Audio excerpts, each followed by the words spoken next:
Hello, hello. Hi, Linda. I will see you if you're here.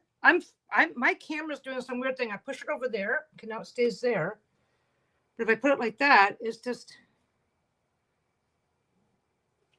I might be on the other side of my camera for a minute. Something shifted. Aha.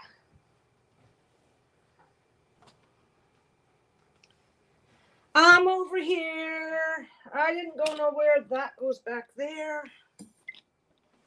That goes there. Aha. I see the problem. There we go.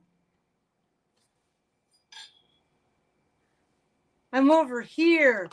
I was just turning the camera on and noticed this like right away. So what I'm gonna do, no, I can't do that. I can do that though. I don't need that to be, oh, what the fuck do I need that to be? This is all tangled up. Be right back. I'm still over here in the corner.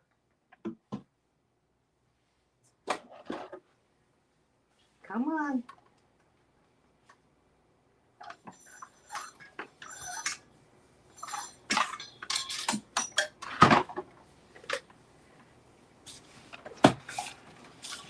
Yes, I think that's better.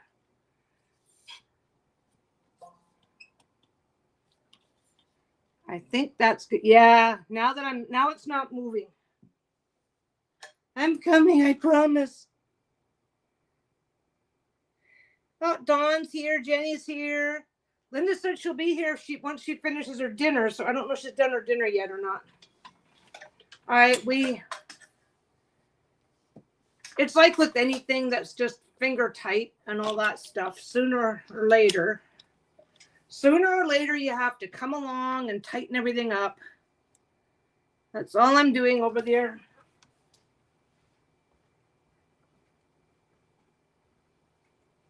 Bruno, why are you under my table? He's under my chair. You're in the way, baby. You're in my way. Here, let's do this. Let's bring over your bed. Oh, what's that? What's that? Look at that. You want to get into your bed? Okay, you go in there. You're okay. You can get out if you want. I put him in his bed and he's like, why am I in my bed? You can get out if you want. You don't have to get in your bed. He was laying like right here where my feet have to go. Oh, well, you go do your dishes. Okay, what am I at? Where am I at today? This probably, I'm guessing that a bunch of this stuff loosened up while we were doing the king size quilt. And then once that happens, everything's a mess after that. I'm going to put the crappy glove on this hand because I think it's tighter. Yes, it is. That lives over there. How is everybody? Yeah, it's time. Oh, look, now he's settled in. Now he's settled in. Good boy. He just stayed where I put him and went, okay. I think that's what he needs. He needs something over here. He needs something in this area that can be his, because if I don't give him something to be his, then he thinks it's all his. Okay, where am I at today? I'm working on Adventure Quilt today because that's what I want to work on today. Working on Adventure. Ooh, vacation. Vacation. Well, make sure you stay home. When do you go on vacation? You've got a package on the way. You got to make sure you get it.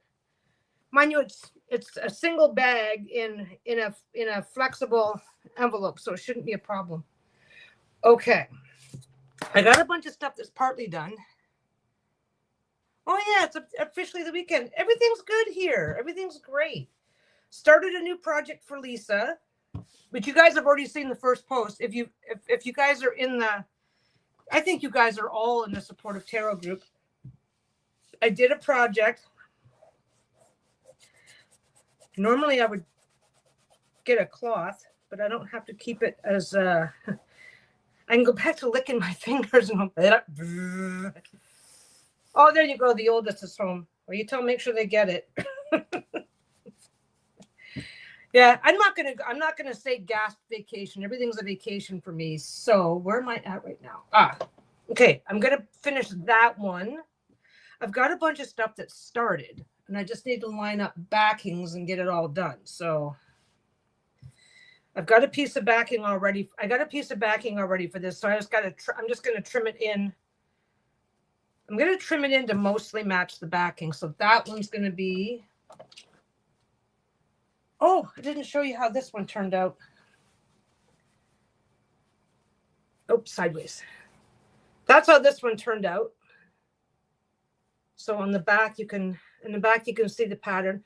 I was a little quick and lazy about it. And when I lay it down flat, you can see how it's a little wavy, which is perfectly fine because once I start sewing it into other pieces, it's going to get wavy anyway, because that's just how the adventure blankets go. So I trimmed up a bunch of stuff. Remember all those pieces I was cutting off to finish the other stuff? Well, I trimmed all that off. So I've just got to put binding. I've just got to put binding on these pieces, and then they're finished back to square again. I think this one here, I'm going to get my heavier scissors out. I think this one here, I'm going to cut. I'm going to go through that one. One thing I need, which I didn't have last time, was I need a bigger selection of I need a bigger selection of the small pieces. So I think I just need some backing. We don't care if it matches, and we kind of prefer that it doesn't. I've got this piece here that has that on it, which is, there's nothing, obviously I can't use this I cannot use this section for a bigger piece. So what I can do is, that's going to work out beautifully. Okay. So what I'm going to do, I'm just going to, okay. It's all scrap. Hack and slash is fine. I actually changed my cutting blades. Just going to go slightly onto this side.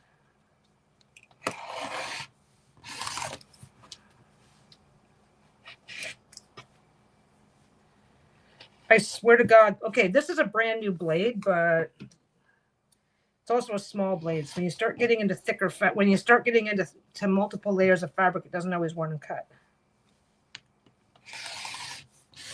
There.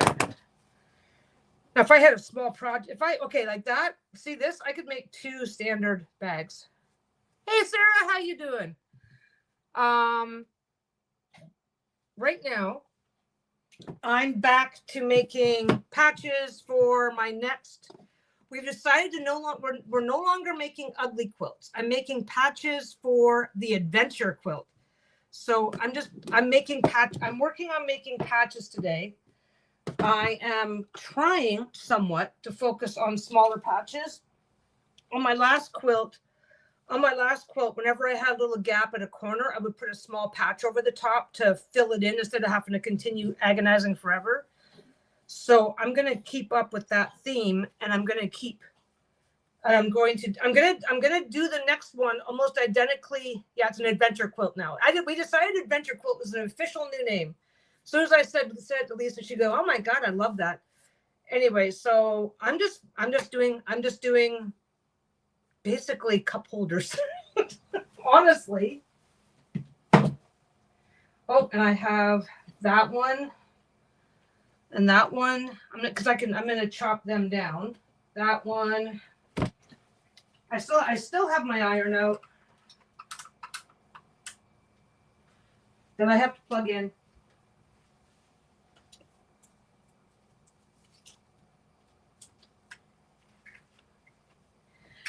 And I think I have to go give. I figured out the perfect way. If your dog is coughing and you want them, if your dog is doing like that dry cough thing and you want them to stop, I figured out the perfect cure, because you can't always get a dog to drink water, even him. But if I squish and sprinkle a little bit of a dog treat, the raw dog treats that sprinkle up like powder, and he's coughing right now, so I'm gonna go get him a little. Did you stop? He stopped. He stopped. So I'm just going to iron this piece, and I'm just going to iron these two pieces, and this can be the backing for all of the small stuff I'm doing.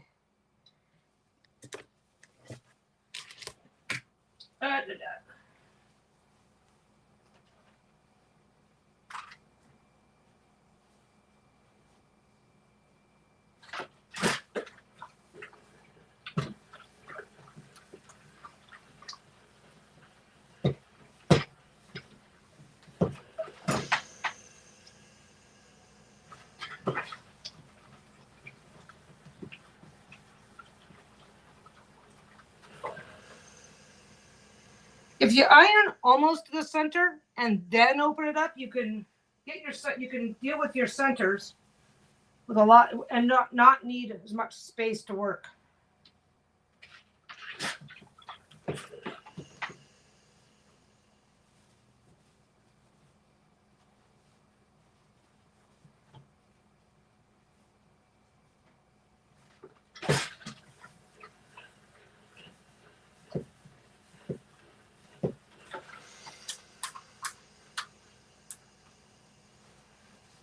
Okay. Okay, so I've got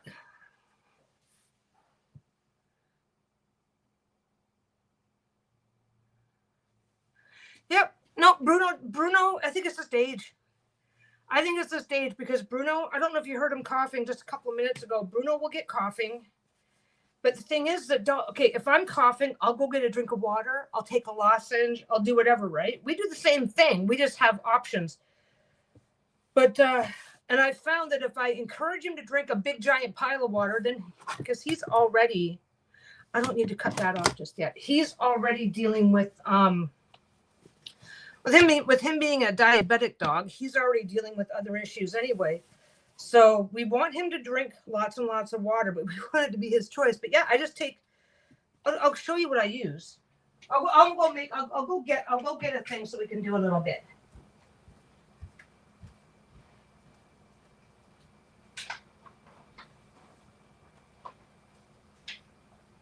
Oh, I got your undivided attention. I get to be, now that I'm no longer doing the shop, I get to be a bit more messy and chaotic. Because if I end up sewing in a little bit of dog treat, so like for him, I'll just break off a little chunk, right? Because this is the raw stuff, freeze dried morsels, right? And then you just break them up. For Bruno, I don't have to break him up much. And then I'm just going to, he's a little dog. I'm only going to put in a couple of tablespoons of water and that'll get him to take a drink. So you just, as much, as for us, it's as little as you can get away with. But then I'll put a tiny bit of water in here and then I'll give it, whenever he's doing too much coughing, I'll give it to him. Cough goes away, like right away. Because he gets coughing and then doesn't go take a drink on his own. That's his biggest issue. If he would go take a couple of licks of water every time he started coughing, he'd stop. But he won't do it. Yeah.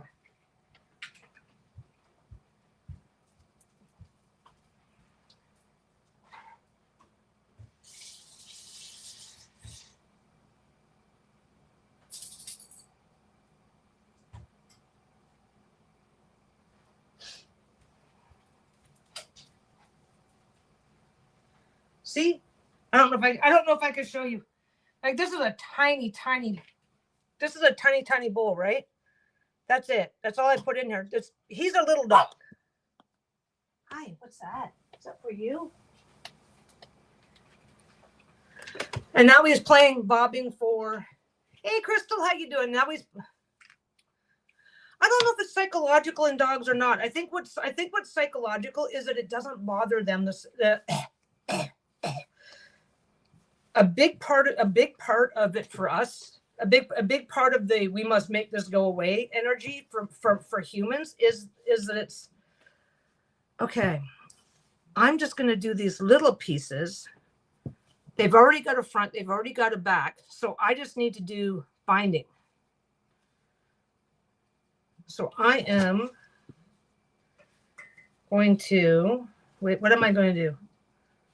That one's going to need a back. This one needs a back. Is it? It is not big enough. That's not big enough. See, I fucked up already.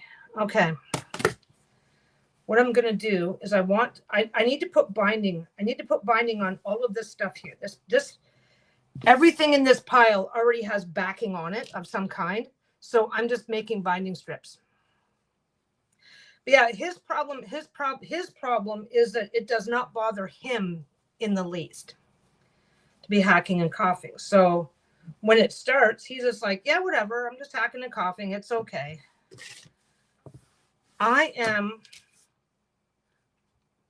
I don't care about width, and I want this to be quick and easy. For most people, they're going to do their binding at, depending on how you do your binding.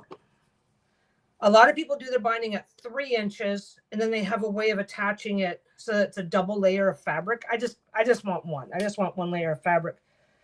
I'm doing a 2-inch binding because I can make it narrower if I want, but I can't make it wider. So I'm just going to take a few of these. I guess I'm also going to switch over to red thread. I might as well. Three should get me through the next hour or so.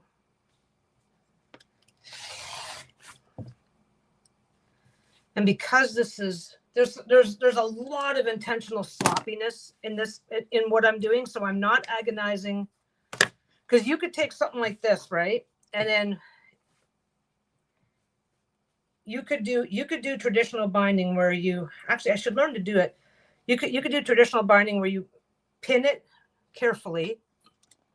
You can do traditional binding. Let me just start over. You can do traditional binding where you pin it very carefully, make sure it's lining up perfectly.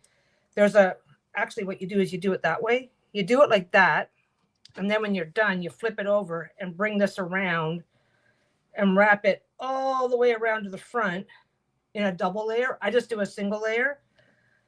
And personally, for me, it's faster if I just add a strip, cut, then switch, add a strip, then switch, then add a strip.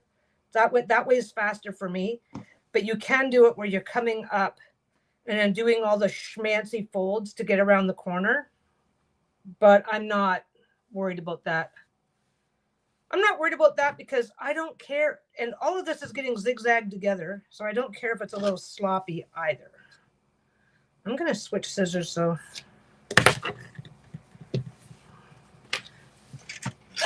this scissor is flat. So when I fold this over and cut it, I'm cutting against a flat surface. This one's angled. This one's angled. This one's curved.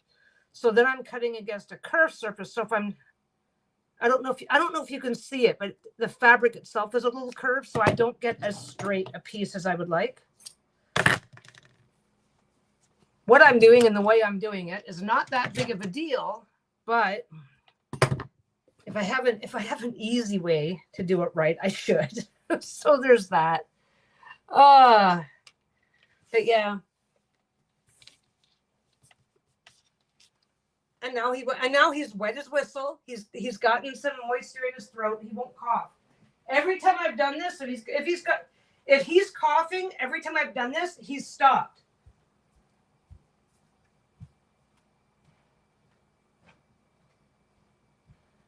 But he is an old man now. He coughs a lot, so it's just part of the game when they're this old.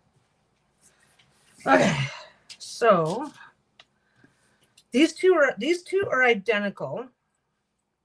So just for the sake of feeling like I've made progress, just for the sake of feeling like it's progress, I'm just going to set this one at the back of the pile, and I'll do one of them today. I can do one anytime. I'm also going to have these around like forever. I found when I was, just like puppy cereal with extra water. And yeah, we have had a really hard time getting him if he's comfortable, but we're cuddling.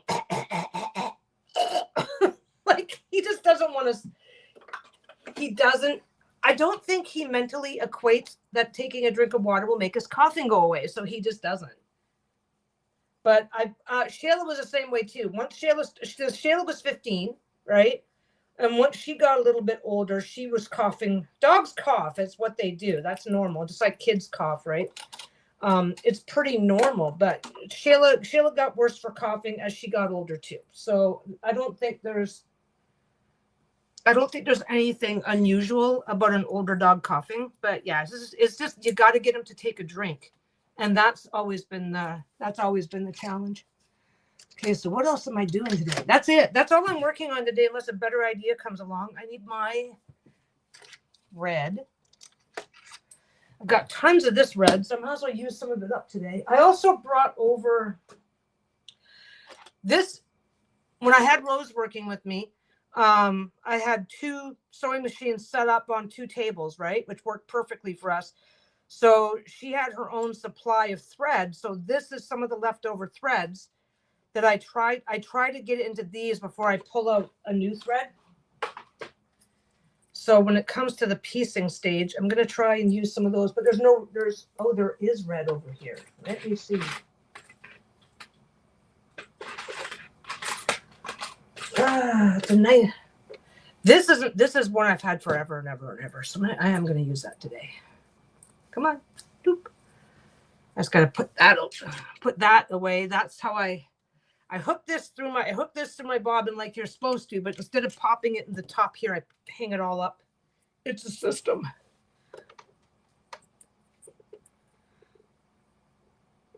Yep. Well, like I said, next time he does it, just get him a little drink of water with something in it. Here's the thing, is like, Shayla never had any problems with milk until she did. So we would just get her a little bit of milk. But yeah, it's like getting them to take a drink of water. That's the challenge. Cause they're like, oh, I just drank something 4 days ago. What's wrong with you? You guys want to see a trick? Okay. This goes here on the end of the spool, right? Every one of them has it. And this is getting loose. So this is what I do.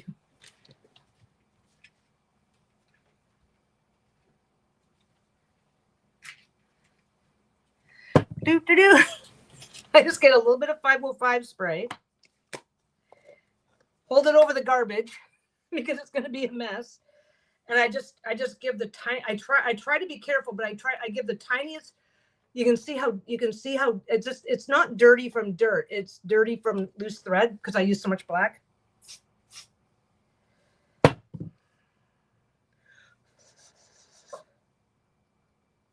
I think I missed. Let's do the back of it as well. There, I didn't miss that time because it shot through and got my hand. Bruno, you're a jerk. And now it fits beautifully. Look at that.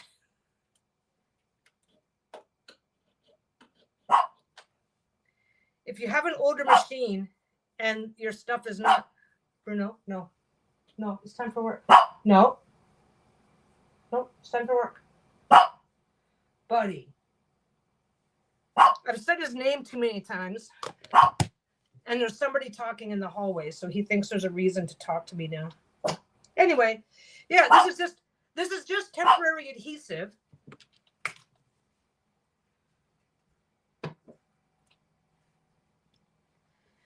It's just temporary adhesive, and you can peel it off. We're gonna have to tolerate this because he's getting into a bad habit. Yeah, you hear him snurf.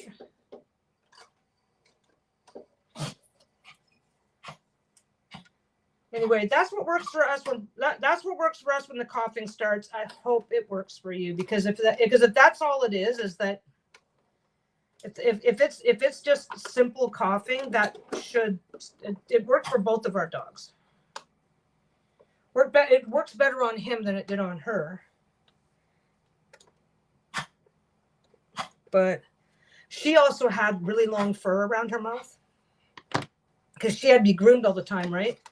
So she regularly had, as her fur would grow, it would get the fur on the bottom because she would eat and then her mouth would get damp.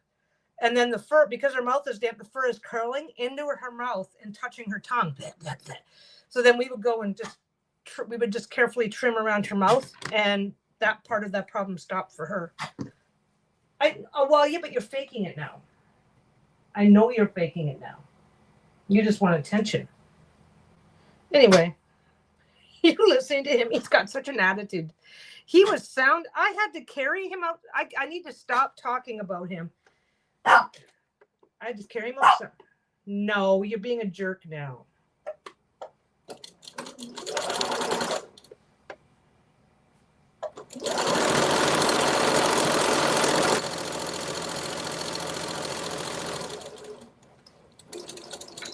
Anyway, yeah, now he laid back. I gotta stop talking about him. Quick, help me change the subject. I'm not necessarily okay. See where I've sewn it. See the red line where I've sewn it, right? Well, what I'm gonna do, and I don't think I'm gonna bother ironing. What I'm gonna do is I'm gonna come back here. I'm gonna fold it in half. Then I'm gonna fold it over, and it covers up the stitch line. I don't mind if I get a second stitch line in the back because it's going to be zigzag. There's going to be thread everywhere, right? But the way that I personally do this, I don't do it the way you could do this you could do this like traditional binding if that is what works for you. I just find this to be I've tried to do proper binding and I don't like it. I really don't.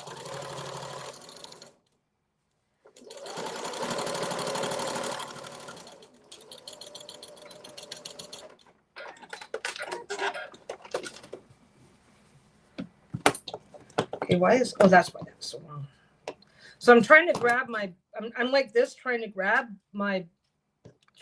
this by the blade. Weighted lap blankets. I think that's a really cool idea. I won't make one because they would get very heavy to put through the machine. But I think I've seen people that do them, and they do them with flannel. They do it with flannel because most of the people that are getting those, I guess, want them to be really warm as well. Oh man, I turned the air conditioner off so that I could turn the iron on, and it's already 400 degrees back in this corner. I don't want to turn the iron. I don't want to turn the air conditioner off every 5 minutes, though, because it's not good for the air conditioner. So this goes on super easy, pretty sides together from the back. You can do it from the front. You can do it from the front, but then if you don't line your seams up properly, you're going to see that sewing line. That's why I do it. That's why I'm doing it extra wide, because I don't have to care. I could do this narrower. I just don't want to. I prefer having a nice solid. The closer you get to the edge, the better the chances are that something's going to fray and pull out.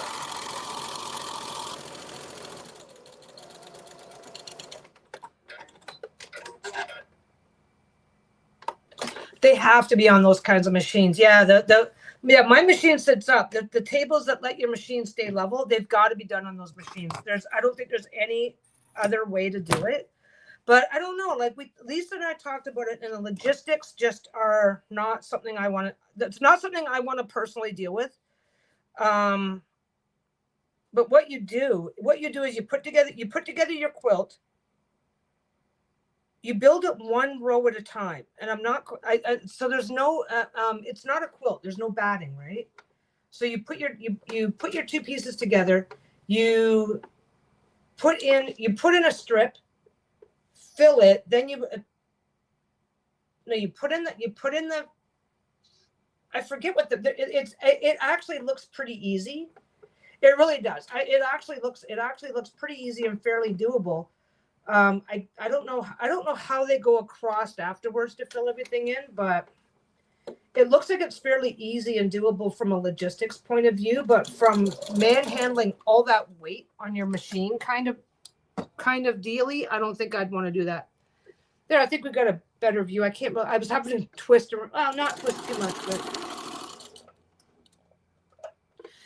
I'm not, well, it's not pulling on the machine. Yeah, I'd have to rearrange my tables because I wouldn't be able to just let it hang off. Which I could do. I could make one. You know what would be really hard on is my arms, hands, and shoulders. I think manhandling that kind of weight would start to feel incredibly. Did I make it to the? No, I just barely missed the edge. It would start getting really heavy really fast. So you know what I'm gonna do? I've got the fan on over there. Because okay, I don't have to do it, but what works best. Oh, okay. This has a weird thing to it. See how it looks like this is straight. This is what straight is here. But the sewing is ever so slightly off at the previous sewing is ever so slightly off at an angle, so it looks like it's a little cockeyed. We'll see. So put that there, fold it over. I should probably get another bobbin of red ready. I'm gonna need it.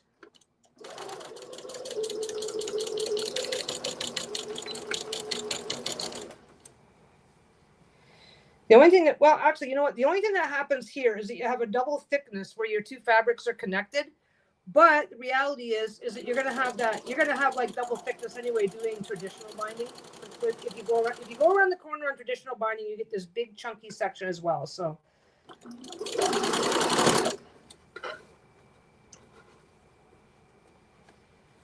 yeah, there is a way to do these perfectly. I'm just not worried about it.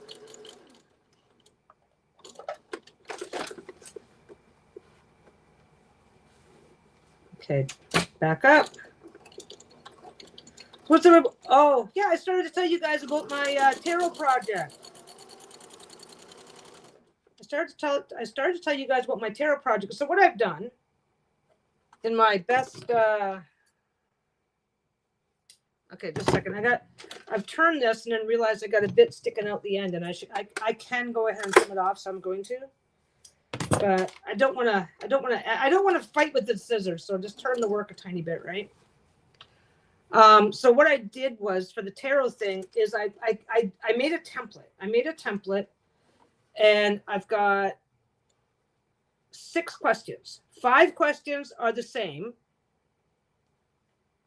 Five questions will be the same. I basically made 2 years of content for the Facebook group. And I'll have it ready. I'll have the rest of it. I've got 1.5 suits to go, and then it's ready.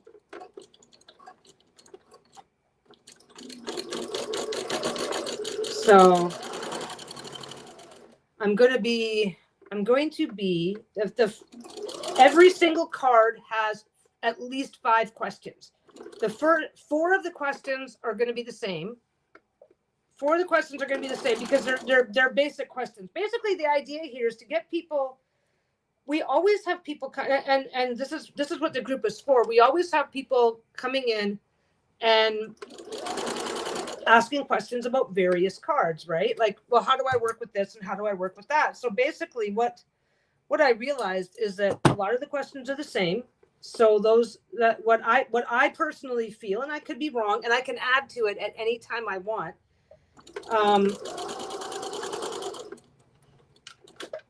Let me go get. See, I'm as distractible as a squirrel today because I have a second project on the go, so I'm a squirrel. You guys want me to go get my laptop and show you? Show you what I got going on. Yeah, I'll show you a sample. I still have to finish it. I have to finish it because there's a whole process. I'm not gonna spend too long on it, but I'll go get my laptop and you'll see. Okay, so basically that's done from the front, right? And I was lazy about the back, but there you can see the red stitching. You can see the red stitching just inside.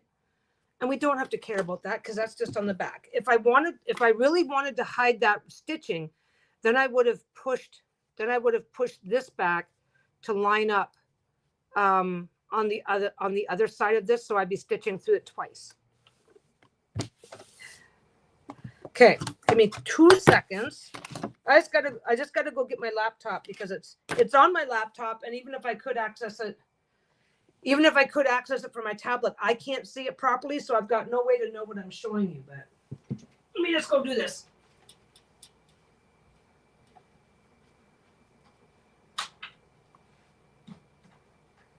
Ugh.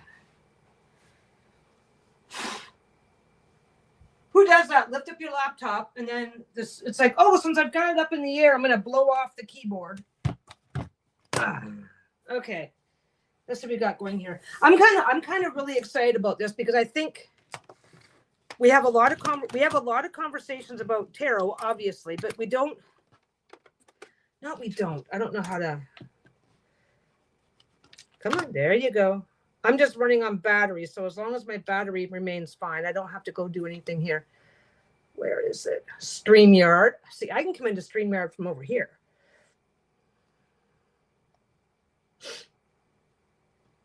So I can share a page. Oh, you're going to do that to me, huh? Yeah.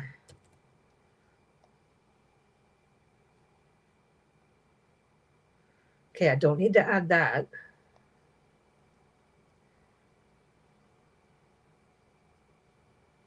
I'm going to share screen.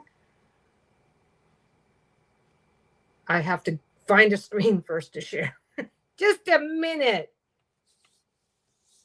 Yeah, well, okay, this won't kick me out, but I can't see both at the same time. And it's not going to, and I don't know where the controls are on my tablet to, where is it? Okay, there's Canva.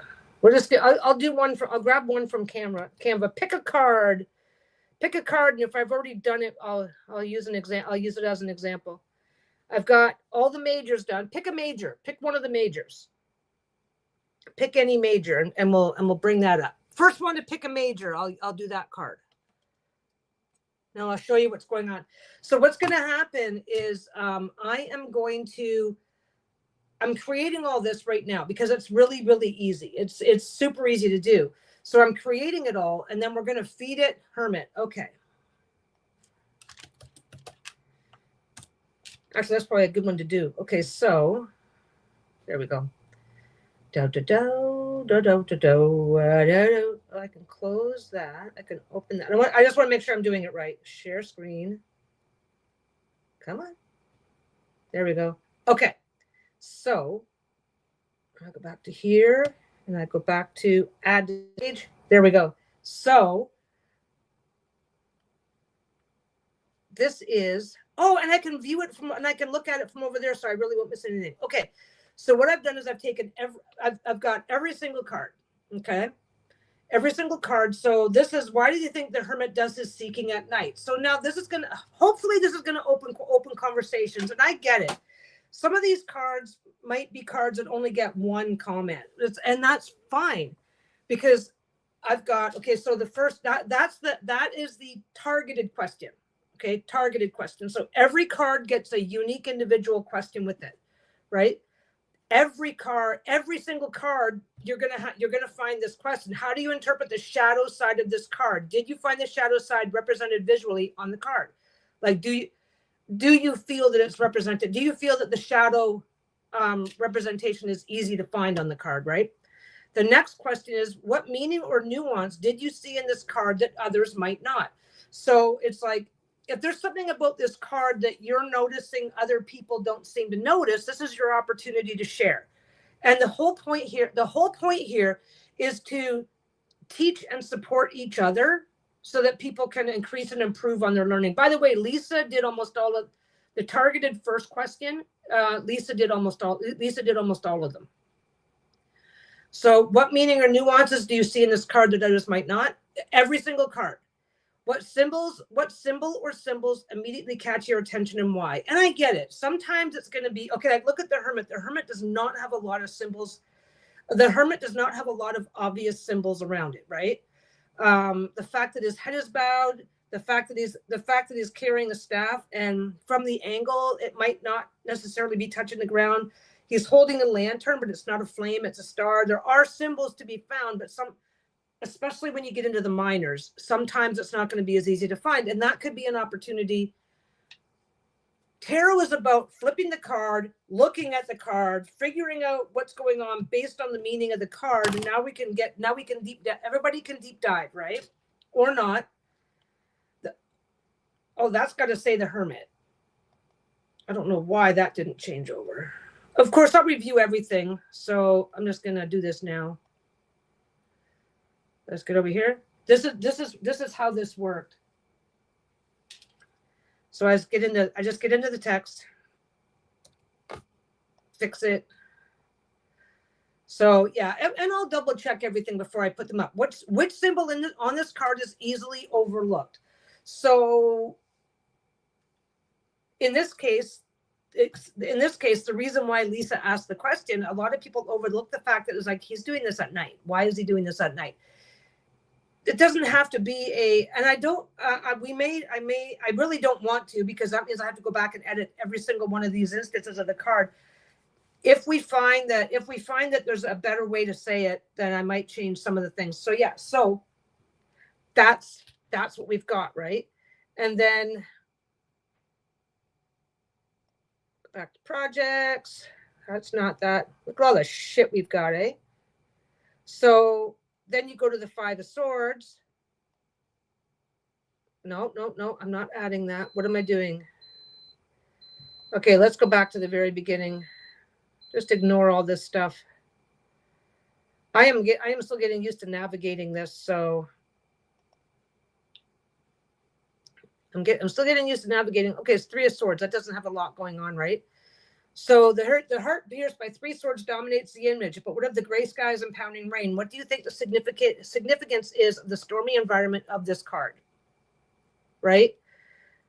How do you interpret the same question? The next 4 questions are the same. How do you interpret the shadow side? What meaning or nuance did you see that others might not?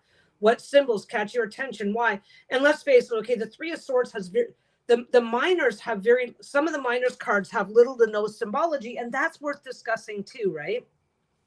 Yeah, Lisa uses Canva for everything. I do use Canva, but I do it for shits and giggles. So I don't have a lot of reason to be using it every day like she does. So I'm slow at it.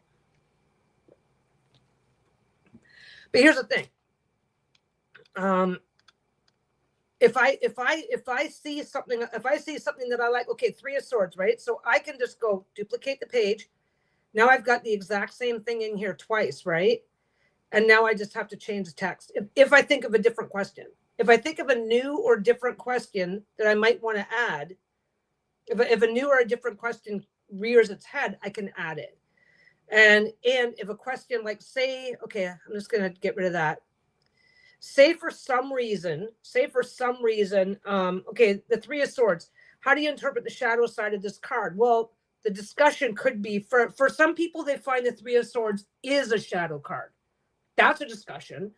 But if there's something about the question that just doesn't work, what meaning or nuance, what symbols immediately catch your attention and why? There's only like 4, there's the heart, the swords, the center sword, it seems to be the longest one, the clouds, the fact that it's raining. It's not a whole lot. Like, say for some reason we find this is a question that has one answer and that's it. We might just delete it. But I don't think we will. Oh, it did it again. Fuck, I hate this thing sometimes. We had this before, and I think it was the same card. The last one is just not showing up properly.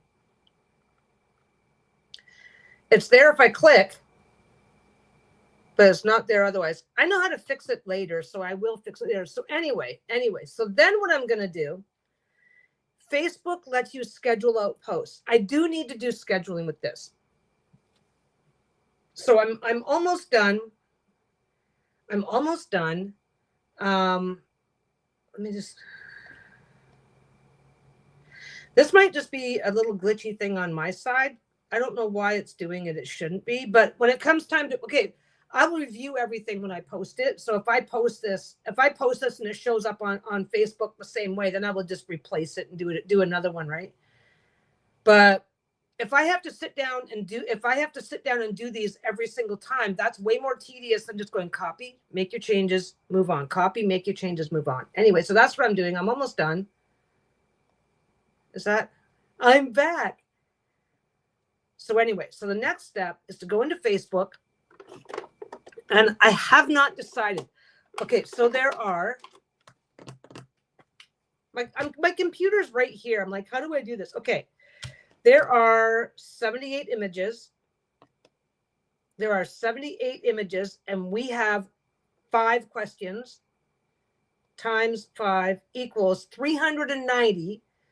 So if we were to do 3 posts a week, 130 weeks of content, that's 2.5 years. We have 2.5 years. If I schedule a random card 3 times a week, we have, well, okay, let's go divided by 12. No. Oh, okay, times 12 divided by 52 weeks. Yeah, exactly 2.5 years. So, and this is copy paste, copy paste, copy paste. Like all I do is I copy the whole thing. I copy the set, and then I just change the title, change the graphic on the first 4, and then change the title, the graphic, and I've got it all, and we put it all into a spreadsheet. So it's a lot of copy and paste work, but I'm not sitting here. Lisa sat there last night. Oh my God, she loved it. So she was on such a roll with it. Oh, that's what I was going to do. Let me do one more thing. We have not decided yet. Okay, 78 by 5 equals, yeah, divided by 365. It's like a year. It's over. If I were to post 7 days a week, it's a year of content. I just don't know if 7 a week is too much. 7 a week. Maybe I can go. I don't know why. Okay, 7. No.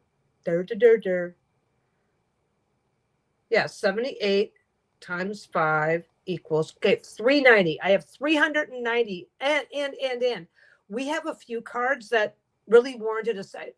If we can get a full second set of, okay, we've got our repeatable questions, and then we've got our set of targeted questions. So if we can get 2 or 3 questions for each card, then we will add them. So this could grow into something. But what if I were to divide, okay, if I were to divide by 5, that's 78 weeks. If I were to post 5 days a week, but now the question is, and Lisa, there's a way to, because it's on a spreadsheet, there's a way to just copy and paste it into a randomizer. So I can make sure it's random. I can make sure it's truly random. And so I will just, all I've got to do now is, and because I did them all inside of a graphic, so I don't have to every single time. So I just copy, paste it into a YouTube comment, schedule it. Copy, paste it into a YouTube comment, schedule it. And that's really fast to do.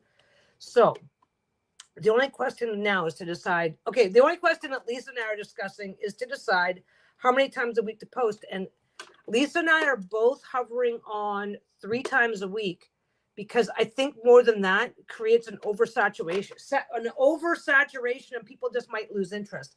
But keeping it random kind of keeps it fair.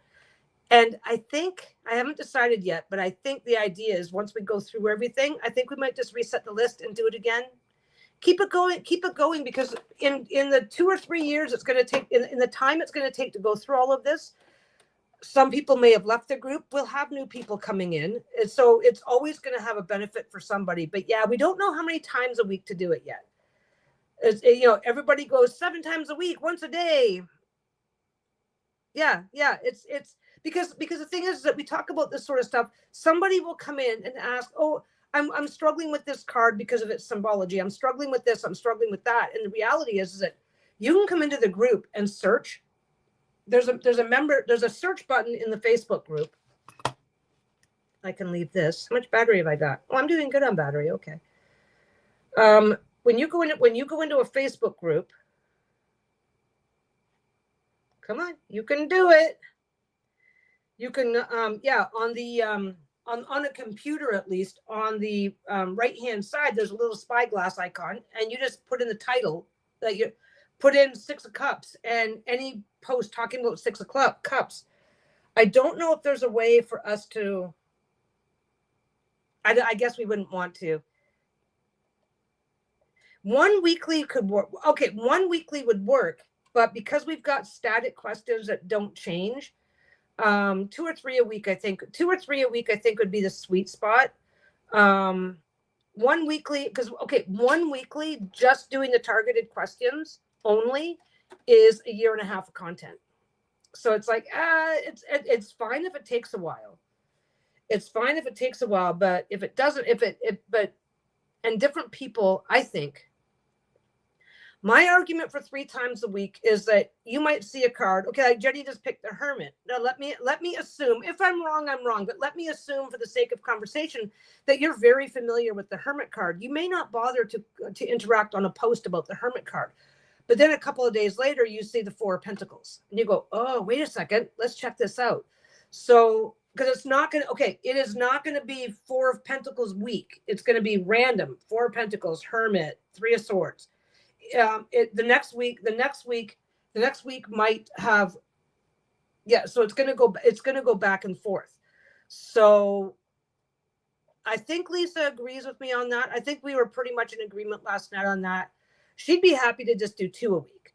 But I just pointed out my argument, 2 a week just takes it to like 3.5 years, which is fine. When all I've got to do is go click, post, and I chose the Sassy Pam. I got to go put this away. I'm supposed to be sewing today, and look at me. And I was like, rah, rah, rah, rah, rah. I did one piece. This is why it takes me forever to do one of these. It's like, I'd love to hear differing opinions, but I'm not necessarily sure that I'm going to change my mind on my opinion. But then it's Lisa's group, so Lisa's group, but she's happy that I do what I want as long as I'm not being an asshole. So that part's fine. I think 3 times a week, and maybe over the winter try 4 times a week once in a while and see what people think. It's going to take a really long time to get through the list as it is. Yeah, I sold a thing. Anyway, I'm going to put this away. Again, but yeah, you can search. You can go into the group search. Okay, let's see. I already know there's some entries about it. Oh, pardon me. The only questions that I see are I typed in 6 of Wands, and remember that tarot support series that I did right there. Only got 1 comment. Adam Alexander, by the way, he's a fucking rock star. He went through when I did the tarot support series where I put every single card, because then it's searchable and you can always find some resources about any card that you want. He put in a response to every single card, even if other people were not, even if like this was his comment was the only comment that was on the post, and he still left a comment anyway.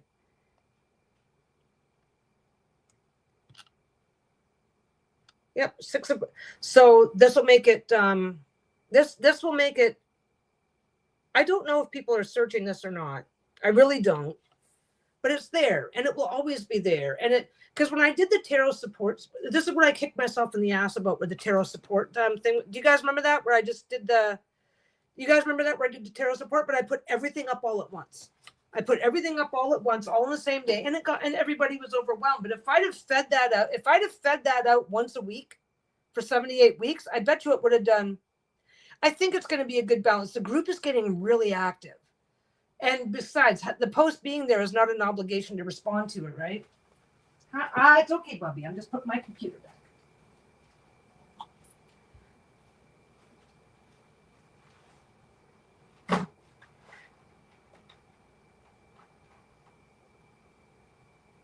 Oh, there. be much better. It would be much, much better if I plugged power supply into the power supply and not the headphone jack. I'm going to blow my nose while I'm up. I'll be right back. Hi, puppy.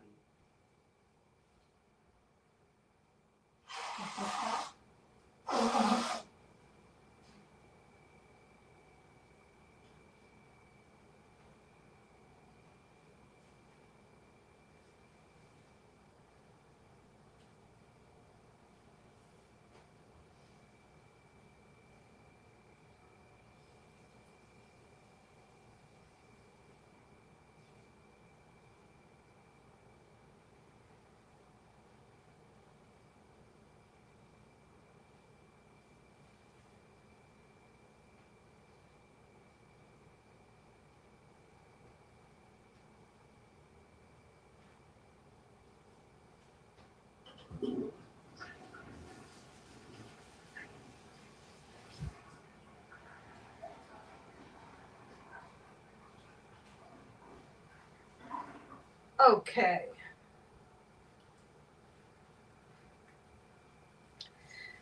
I always get jealous of those people that go, and then they feel better. It's like, no, if I'm not, I don't feel better at all. Okay. So yeah, the way to avoid the way to avoid having that line across the back is to be more careful how you sew it down. And then when you fold it around, because you have a sewing line, and then to be more careful about how you sew it around to make sure that you're basically to sew it on in such a way so that when the pieces meet, the seams meet, and you're holding them. I don't know how to describe it. I barely know how to do it. But this one's a little wobbly. Let me fix it. I just hacked it off with scissors, so I do have to straighten the out. I'm going to have to straighten that one up. I straighten them all up, but it's less of a pain in the ass for me to trim it off first than it is to just and then straighten it up afterwards. Getting the rotary cutter when it's already sewn down can be a pain in the ass. Anyway, so that is the plan. Okay, this one's already got one side done. So I just put it on the back, fold it around to the front. There's a method to my madness, and then go.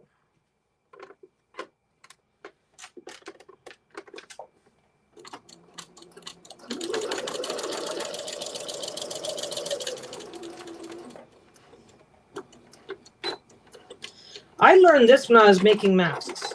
You can do it the same way on the other side too. Okay, see? So you start it on the good side. Or no, you start it on the, you still go pretty sides together from the front, right? But you start by wrapping it around to the back, because then when you pull it, it just automatically forms a nice little end piece, and your seams are now covered. The seam is already automatically inside. So when I come back and fold it and do the thing, it's already done.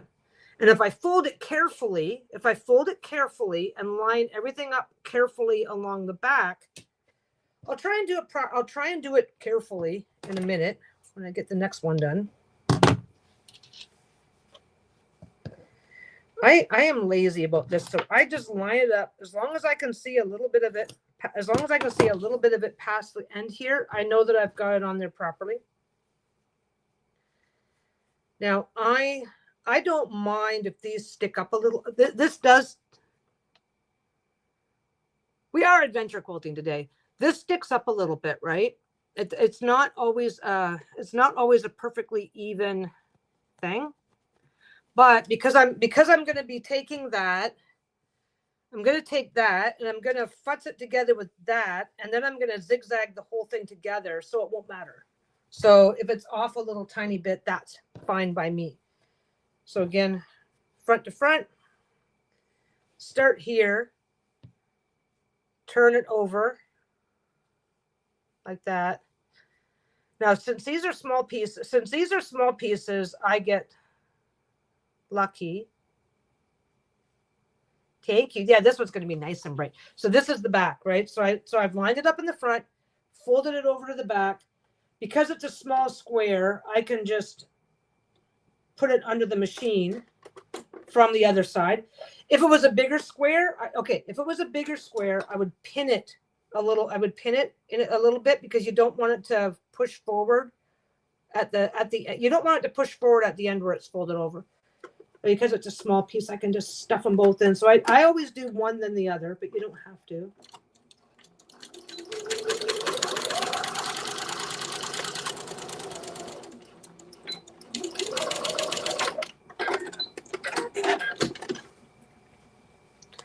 Again, the whole thing just pops. Doesn't look like much. It doesn't. It looks like right now, right this minute, you're like, what the fuck did you just do? That's wrong, but it's fine. Just trust me. Take off both ends. They're too small to chain. I saw a piece of them. I was like, hey, wait a second.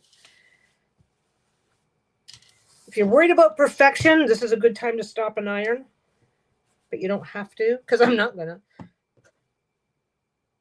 I will say anybody who wants to quilt and is intimidated, I loved the process enough on the first quilt. This is why I'm doing another one, because if you can make a single square, of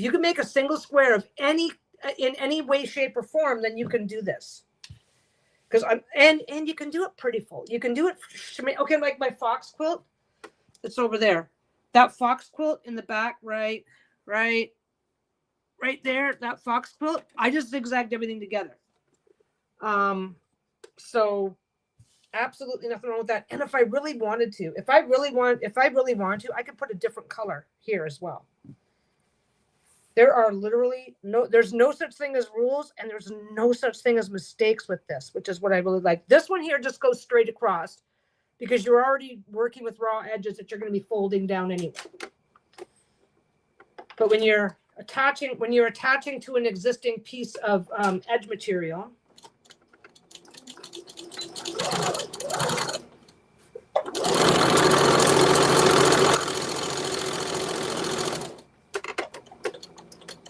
I will say though, I still want to think of a few schmancy blocks to do.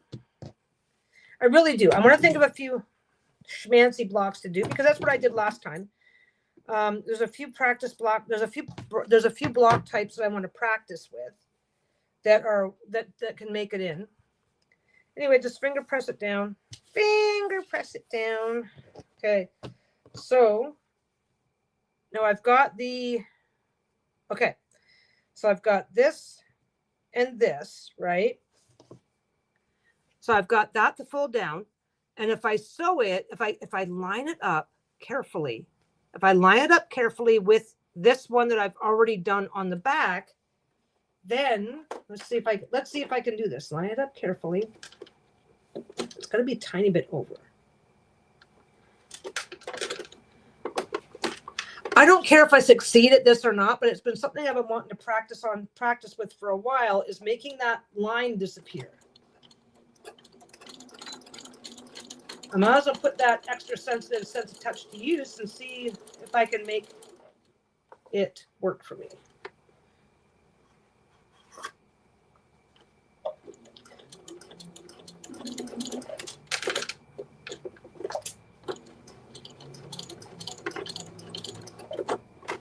So these corners here are pretty thick. I don't think I'm concerned. That is the one thing I've decided, though. I have decided that this is probably not a project for somebody who does not have a heavy duty machine. It doesn't need to be a Singer Simple. The Singer Heavy Duty is an inexpensive machine in the same price point as one of the cheaper Brother machines, but the cheaper Brother machines. Now let's see if I can do that right. So I have to. Let me see. I have a feeling it's going to be on. I think I'm right on it. I'm kind of going, am I? Yeah. Yeah. Oh, okay. I'm sorry. I misread your comment. Yeah. Once you told me it's basically like making a bunch of pot holders and then zigzagging them together, suddenly the idea of quilting became a lot more accessible. Well, here's the interesting thing. If you don't mind hand sewing, then you can just get this part done. You could do this entire thing with a needle and thread. Okay, I think I got the first one. I think I got the first one to not. What I've got to do.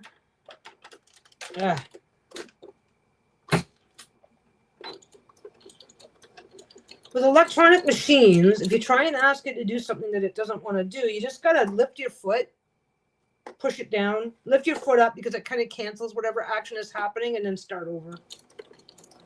Okay, so I'm doing the same thing where I'm kind of trying to feel my way.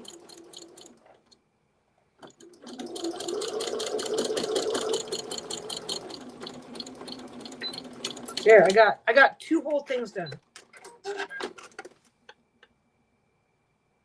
Oh, okay.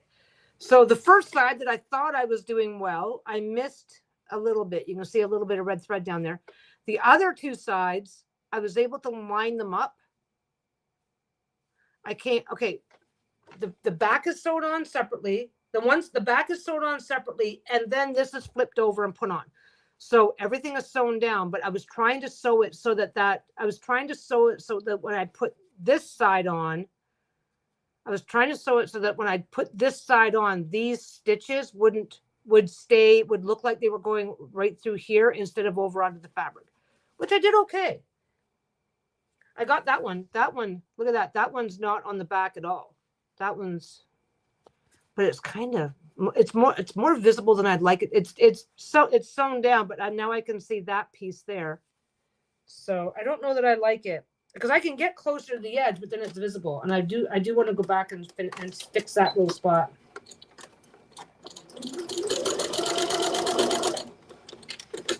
If this piece ends up getting used to cover a corner, okay, like I said, some of them meet up in such a way that there's a little gap. If this gets used to cover a gap, this is not going to matter because it'll be, if I use this to cover a gap, it's not going to matter because the gap is going to be here and everything else around it's going to be sewn down. So you'll never see the back of this except for where it pokes through the hole. But if I end up using it for a standalone piece all by itself, then I want to make sure it's done right. It is a lot easier and quicker to fix that stuff up right away than to go back. You're like, well, it'll take you 30 seconds. It's like, yeah, but okay.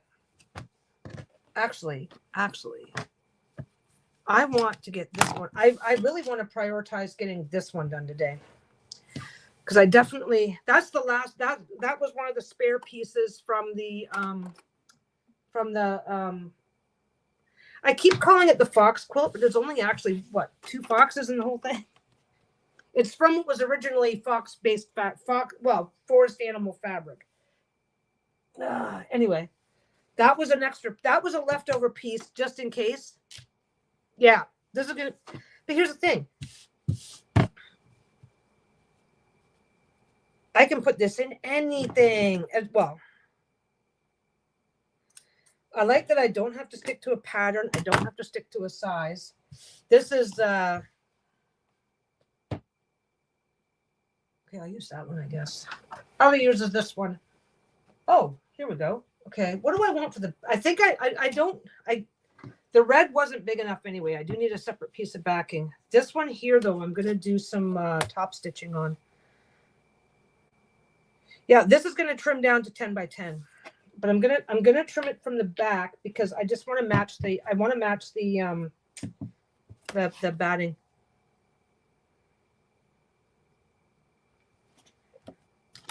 I don't care if it's perfectly straight because it probably isn't. I did not. Okay, if I were doing this as part of a different kind of project, I would care if it's perfectly straight. But on this project, it doesn't have to be. bring it around twice, and then I don't have to cut twice. I've got my schmancy. I've got a lazy Susan that lets me put this up, do my cutting, and then just rotate the mat. But I don't think I'm going to have that much to be worth doing today. That's what I forgot to do. Okay, I'm just. I don't need to explain anything. I've just got to go. I've got a fan over there to draw the cold air this way, and as long as I have it high enough, then I don't need to turn the air conditioning back on.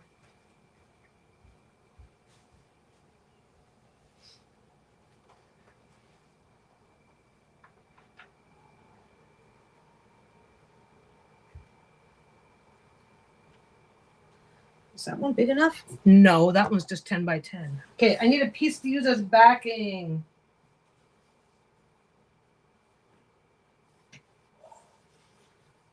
That one's big enough.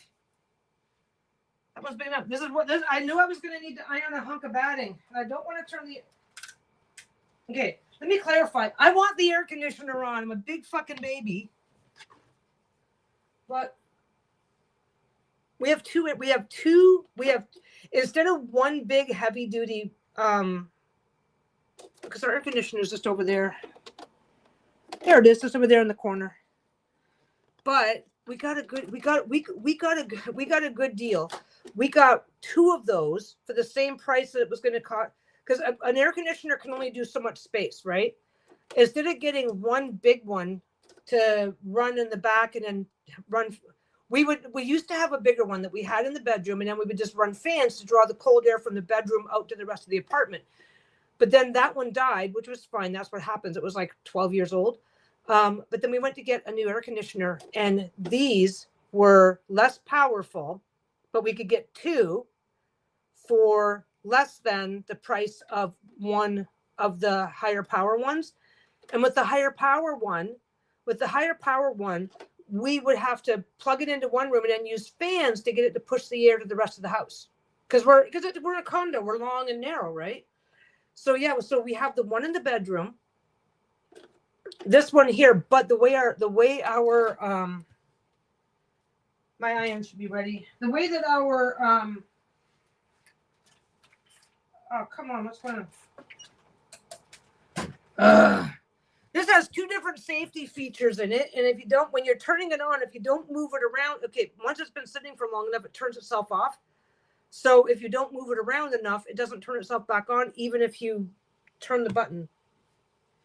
Anyway, so yeah, so we keep that one on, but we're just at about, if I have the iron for something about irons and even my old crappy irons, because they're a heating element, draw enough power that with the air conditioner and the iron running at the same time, along with all of our other shit, I blow a fuse every time I try to use both. So if I want to do any ironing, I have to make sure that air conditioner's off. And now we don't have to fuck around with that, because the one in the bedroom is on a different circuit. So we never have an issue with that. There we go.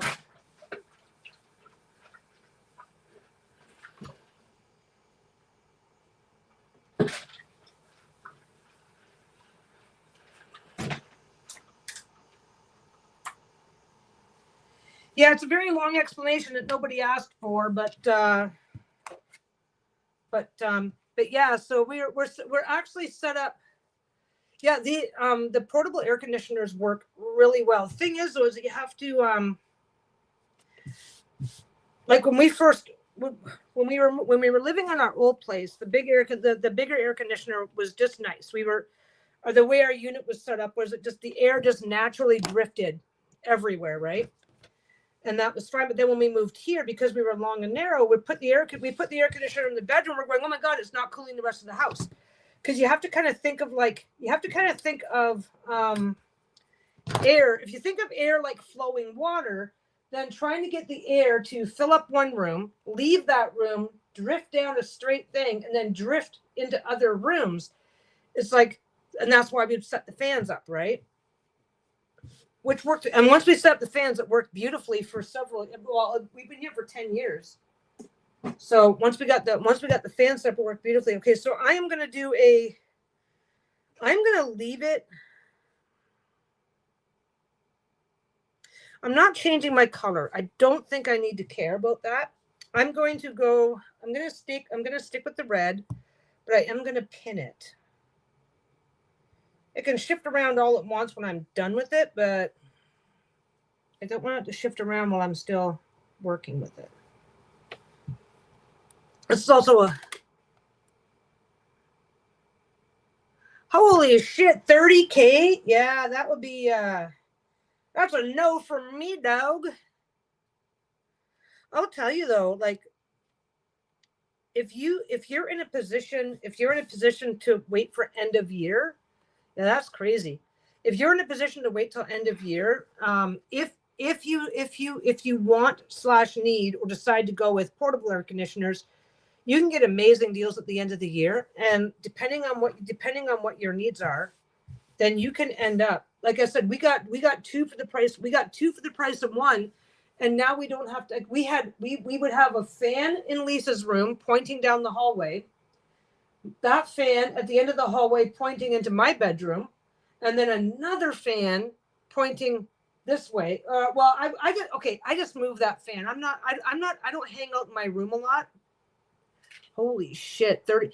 I'll tell you right now, if the only people that I don't know everybody, but it seems to me that the only people that are succeeding at home ownership these days are the ones that can do huge chunks of it themselves, just because it's so expensive. And up here, we have a skilled trades shortage up here. So, but yeah, like during the day, I have that. I don't have to have that fan pointing into the bedroom. I often point it into the bedroom at night so I can have some fresh airflow, the feeling of airflow. Yeah, fans really help. But no, like, so we would have 3 different fans set up just to push the air down, because the air conditioner was rated for like 1,200 square feet. We're less than 900 square feet in our unit, but the arrangement of the arrangement of the rooms means that the air just doesn't go. No, that one's off. I have that. I have, there's cool air drifting down from the hallway just naturally. So I have my fan pointing this way and I'm fine. But without that, I would get I get really hot in this corner just because it's got, like, it blocks airflow. I'm going to try something because I can. I'm allowed to try something. Okay, so when you get in really close and you look at any foot, any sewing foot,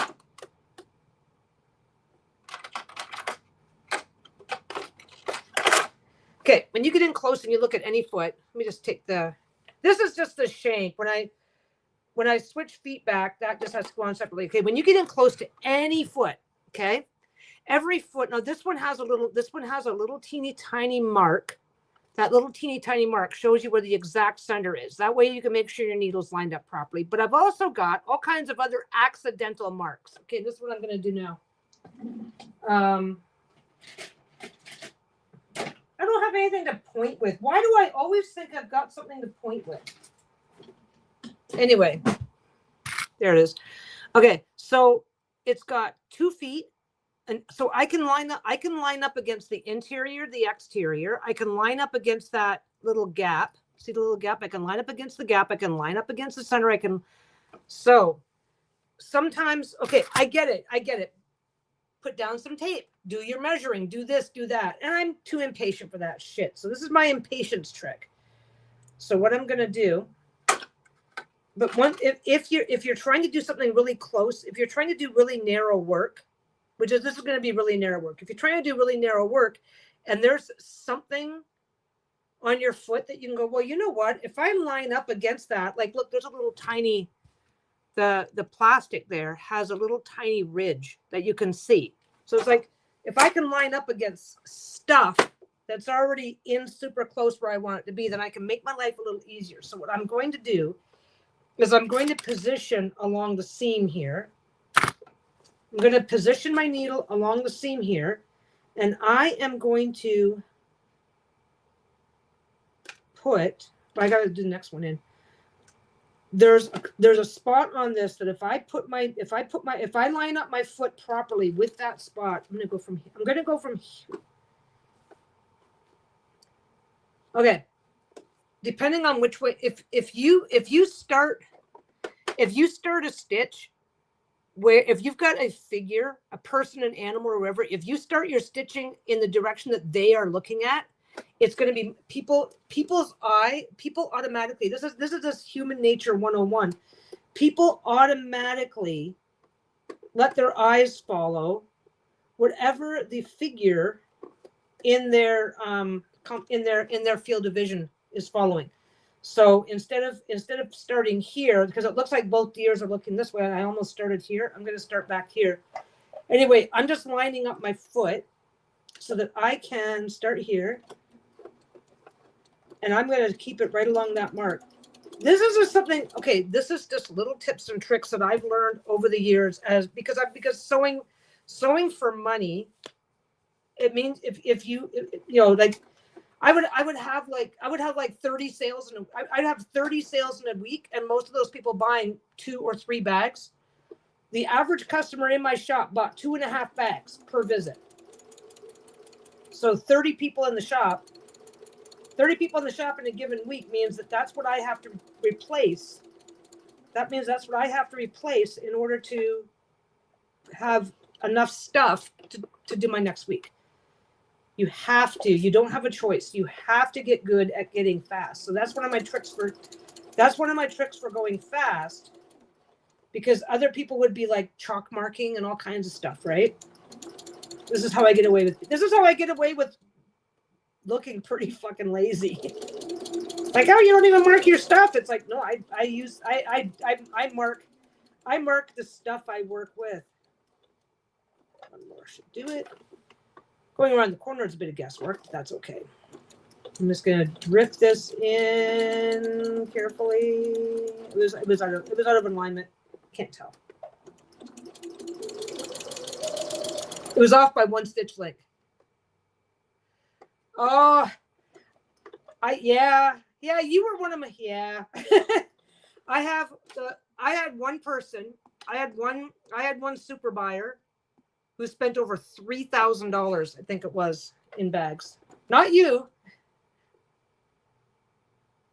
Yeah, working from home helps you hide packages.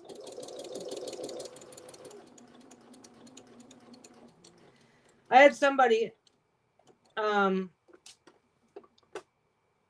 now and again, and you also, every now and again, people have to reach out for one reason or another. Dawn's had to reach out a couple of times in the past. Oh, hey, is this package late? Is it missing? I don't think anything ever went missing, and if it did, you never told me. So that's on. You should have told me. But anyway, yeah. And this one person, in passing, one of us made a joke in passing, and it turned out that she had over 1,000 decks, and she wanted every single deck to be. She wanted all. Okay, it's like Lisa. She wants all of her decks to be in the same bags. Which is why she very rarely.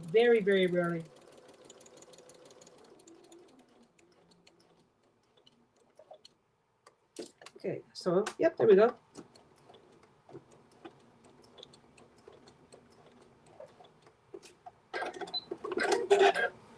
Okay, that worked. See, so I used a red, and it's visible, but because I lined it up, I saved time. That's all I did, was I saved time, right?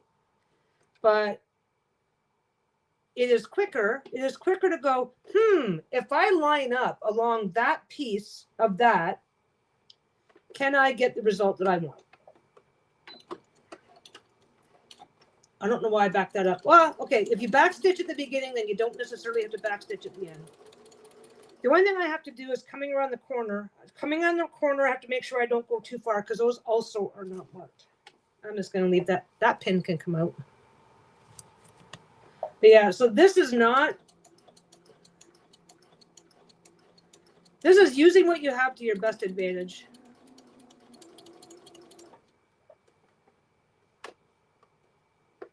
Oh, perfect.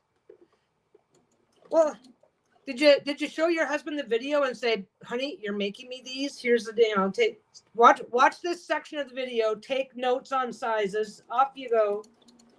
I will say, once you have a template to work from, it gets that's what those are. They become a template, right? And then you just stop thinking about anything else.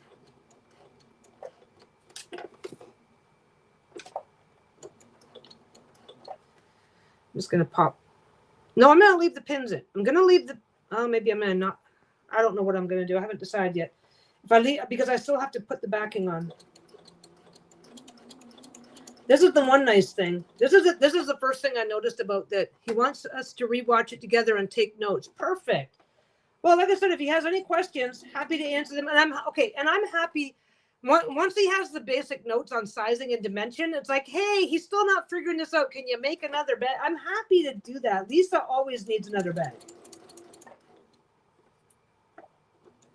And oh my God, it took us we were in line for over 30 minutes. We didn't have to, there was no duties, and it's going to show up at your house with no duties. But the process to get it the process to get it into the mail system now is so convoluted. And we had to do it all by cell phone. They don't even have.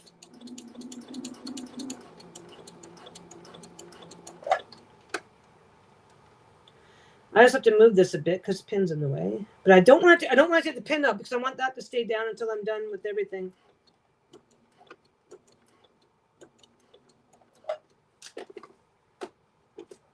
When in doubt, once you're past the line that you're following, just go one stitch, check, one stitch, check, one stitch, check.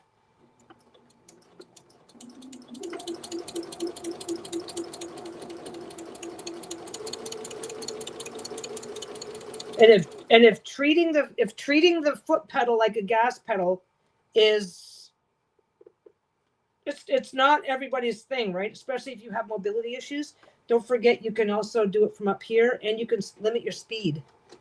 You have a speed, yeah, you have a built-in speed limiter, so I can just do this, and it will not stitch faster than that, even if I have it all the way down. See, that's all the way down.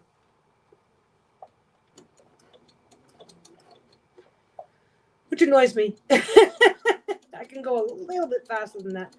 Most newer machines have a speed limiter built right in. But yeah, if you're not confident, then it's like watch your needle going up and down, and there's the seam, right? Now you got to get a little bit past this. You got to get a little bit past the seam before you can make your turn and stick with that intentional distancing. So if you need to go, okay, one, is that enough? Oh, that actually, nope, that's not enough. I need one more. I need one more. And now it's perfect.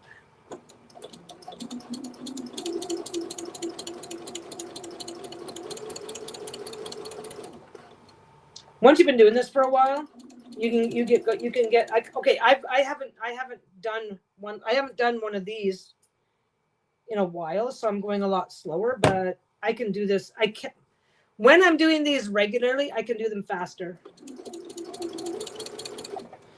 Yeah, there you go, Don. Get him making bags. Get him making bags. Start selling the bags, and then you can pay for that air conditioner that you need. I'm in Canada. We don't need air conditioning year round or anything like that. But I don't know now that I've reached the age I have, and I can survive. I keep pulling that one out. That one's just got to get that one's just got to get put in a different spot. That didn't go through. There we go. It didn't go all the way through to the bottom.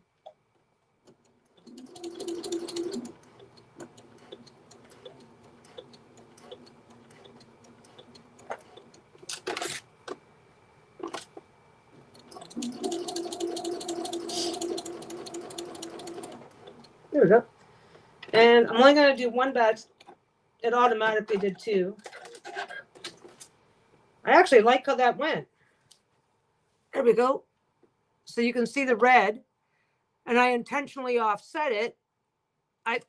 Okay, instead of aiming for the, okay, I did not aim for the ditch. I didn't want to change I did not want to change my color. That was it. That was all I was doing. I did not want to change colors. So instead of aiming for the ditch, if you aim for the ditch and miss, that's more obvious. If you aim for the ditch and miss, that's way more obvious if you're using a contrasting color like red on black. So instead, don't fight against it by going, I'll just be really careful and make sure I stay in the ditch. You go, no, I'm going to intentionally sew beside the ditch so that if, okay, like that one corner, yeah, this one, yeah, this one right here. You get in really close to that inside corner. You can see on this side where it's got a slight bend because it was just a little tiny bit off, and I had to bring it back into alignment with where I needed it to be. That's not noticeable. But if I'm in the ditch, in the ditch, in the ditch, in the ditch, a full stitch outside of the ditch, another one or two to get back into the ditch, that's way more visible, like by a long shot. And these, well, you saw it. It's a nice effect.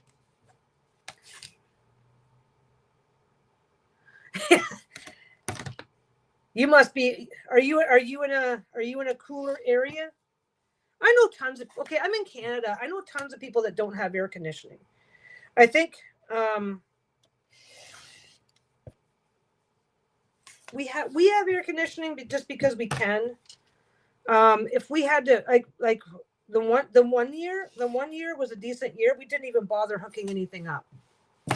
So I think if you live someplace like Nevada, yeah, you can't really there's certain environments you just can't live in without some good air conditioning. But I think it's fair to say that in most people in Canada can live without air conditioning if they choose to.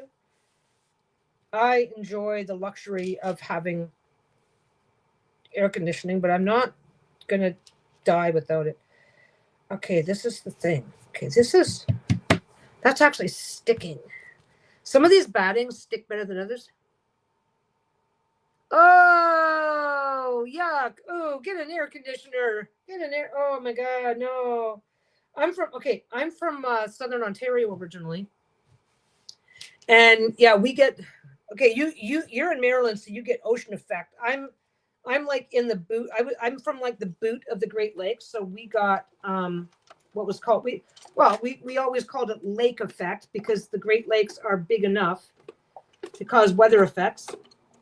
But yeah, that it's funny because we would be in our own area, hot as shit, whatever, and then we go a little further north, and beautiful because we were away.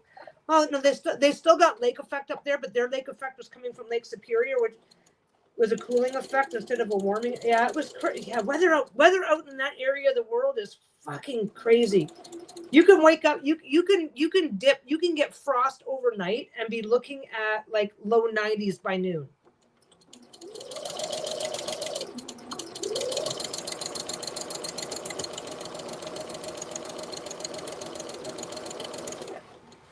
Since I've committed to making this one look nice, I need to commit to continuing to make the rest of it look nice.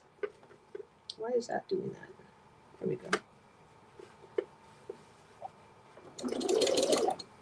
And if you're absolutely committed to making these perfect, then you would want to iron it first, fold it all the way up and iron it, then fold it in half and iron it again. It doesn't tend to shift once it's been ironed. I'm committing to making it look nice, but I'm also committing to my own special brand of laziness. I've kind of changed the rules a lot because now that it's not going, now that people aren't, now that I'm not asking people for money, I can. There's a lot of steps that I know how to skip that I wouldn't skip for the shop, but I skip for my own projects.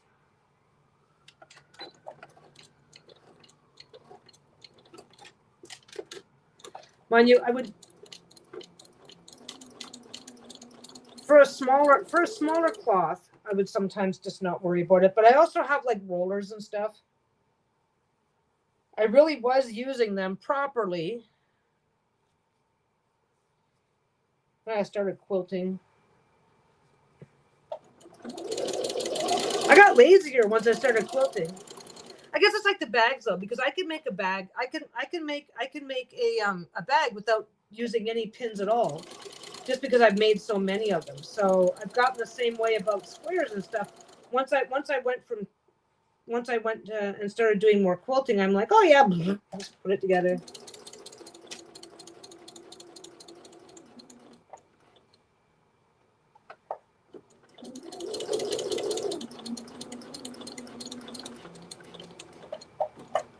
What time is it? Oh, it's only 4:36. Okay. I always feel like something's going to shift. Even though I'm backstitching first, I always feel like something's going to shift if I don't at least get it sorted out first.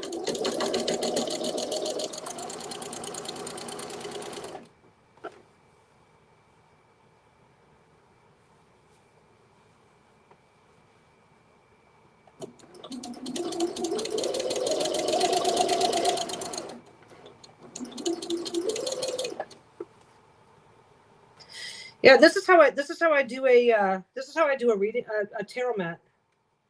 I'm a lot more careful. Oh, you've got window units. Okay.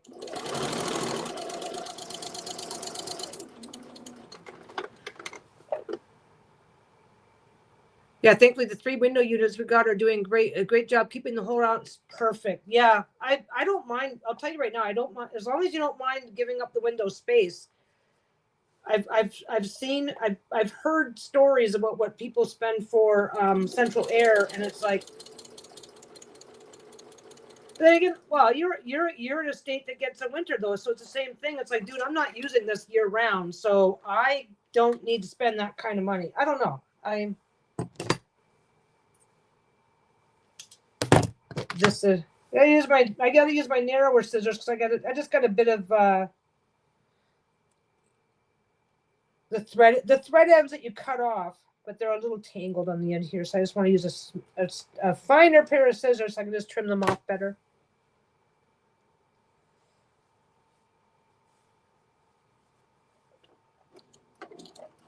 I did not go backwards on that one yet.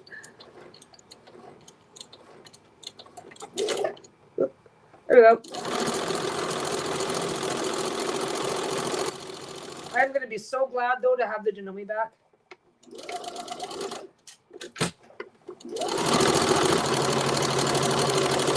%30 faster. I want 30% faster. So, oh yeah, and it's Father's Day this weekend. Is anybody doing anything special?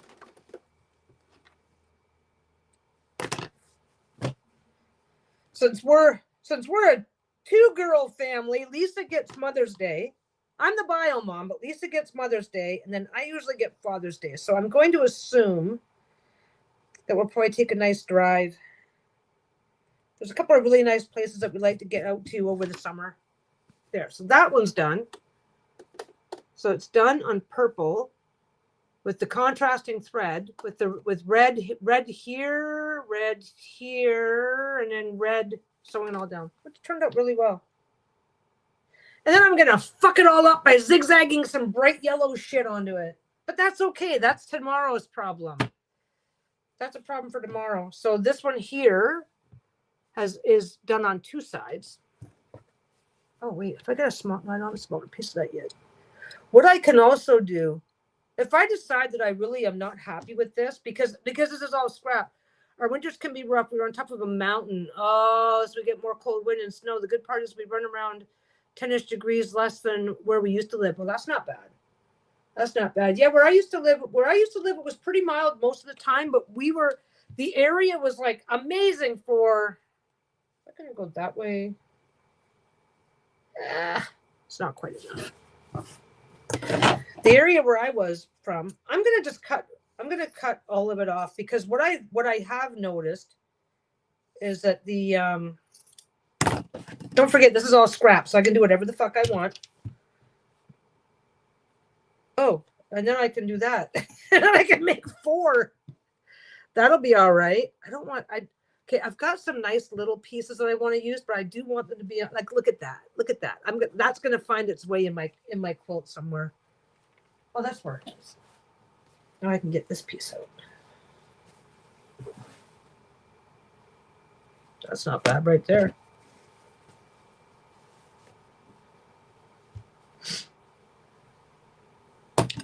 Okay.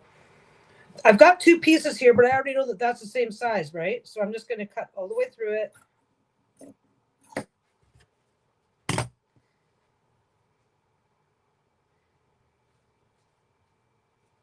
Set it there.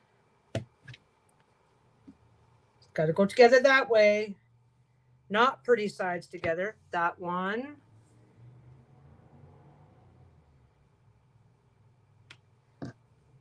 I don't know if this is half the fun or half the reason not to like it, but getting to use up these little itty bitty pieces of batting has been amazing. I'm just gonna. I still prefer to use the rotary cutter even on the smaller pieces. You can do it with just scissors, but I'll have to dig that out later. That's pillow That's pillow stuffing. There we go. I'll dig that out. Maybe I will. Maybe I won't. I don't know. I gotta do another pillow soon. I gotta do another pillow soon because I haven't done one in a while. Now this. Perfect. Yeah, that's good enough. Okay. Do I want it to be 1 inch? Do I want it to be 0.75? I want it to be 1 inch.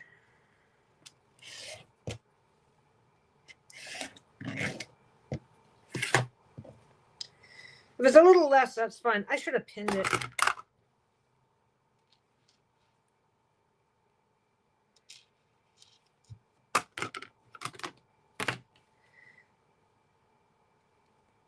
Oh, that was almost exact. Look how much I barely had to cut anything off. That's kind of awesome.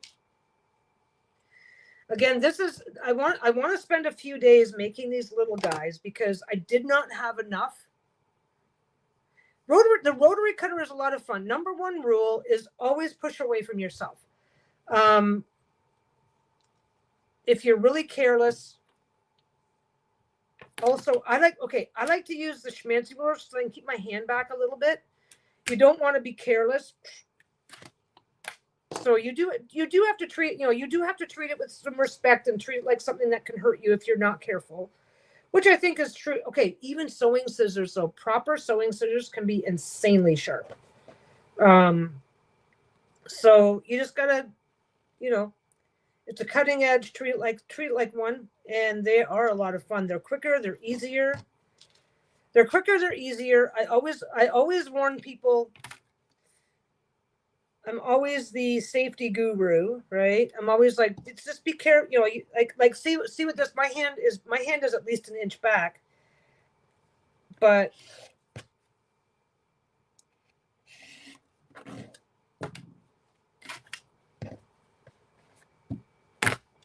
it's a lot of fun. It's a lot of fun and it's not hard. And keeping your blades nice and sharp. If your blades are dull, you're going to be like, got to get started, and then you're going to go, and you're going to be pushing. You're going to have to push down and push harder. And then if something does slip, that's where the accidents start to happen. So this is going to have this is not going to have a very big piece when it's done, because it's going to go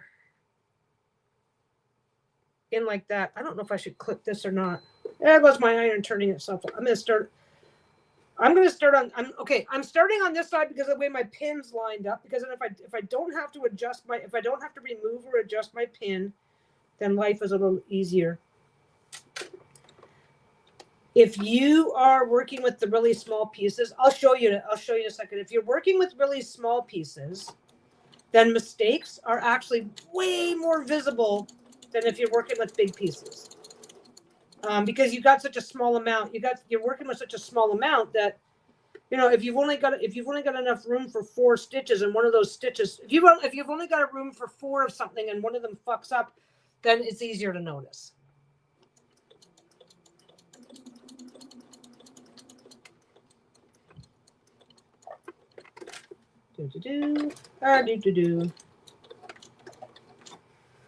They're a lot faster to work with though. But I'll show you. This is probably going to be a little tiny bit wonky because I'm not measuring. I'm not following any rules. I'm just doing whatever the fuck I want. Anyway, yeah. So my weekend is going to actually my weekend is going to be pretty easy because Facebook only lets you put, I think like at most I can do 10 weeks worth of posts at a time. So out of the almost 400 posts that I have. I don't get to do that many of them right up front.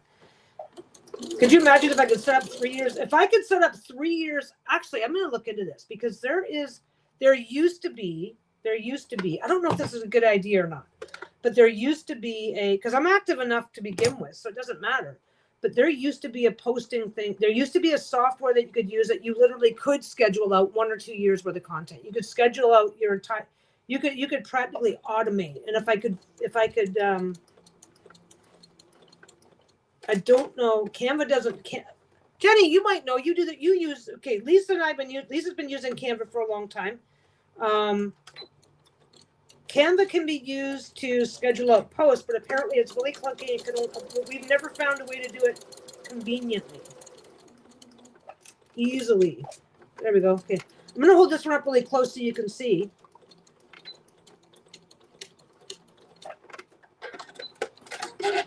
Is it going to be? Yeah, it's going to be obvious. Okay, so I hold that one up really, really close, right?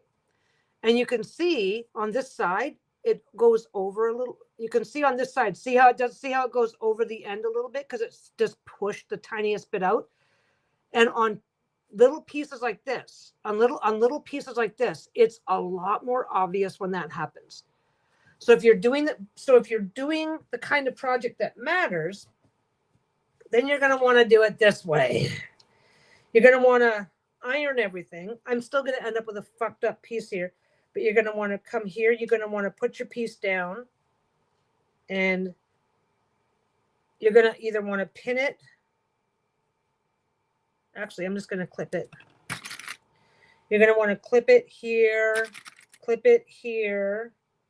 Then you come around and you do, then you're going to want to just go all the way around first, because things might still shift, right? But ideally what you want to do is you want to fold everything up and iron it. Fold everything up and iron it. Then come back, fold it in half, iron again, then finish and iron and maybe even again iron it. I keep reaching for that pin. So then you just, okay, I'll tell you right now, it's not gonna, I am just going through the motions so you can see what it looks like. It's not going to work because I'm not ironing as I go. But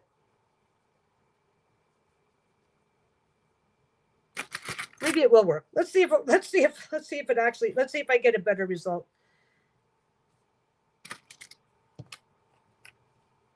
But then you can go, well, that's already not lined up properly. That's already off the tiniest bit, so I can move it a little bit, get the clip back in, right? So you can review what you're doing before you do it. And by the way, for the bigger pieces, you're going to want to go do a crisscross or something through here. These are so small, you don't need to do anything.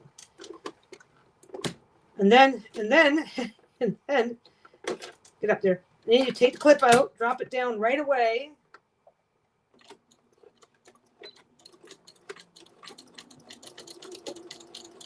And then you be really careful on where you're putting your lines because you want it to be perfect. I don't think this is going to work out that way. Use something to guide your work.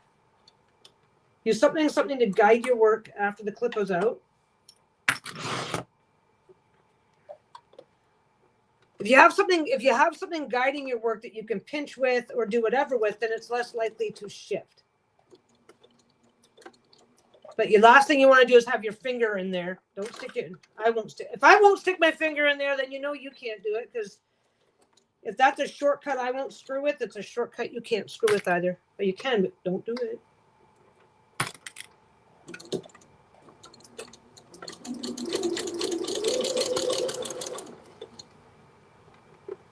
Yeah, you can use it. You can use a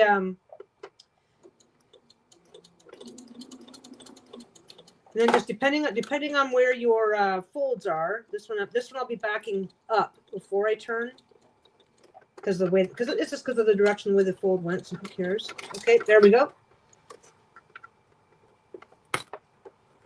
And that's the second last one. And again, I can push it into place.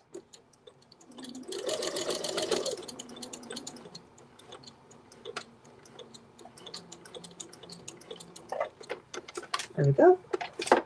Yeah, no, this one I think is a little bit better.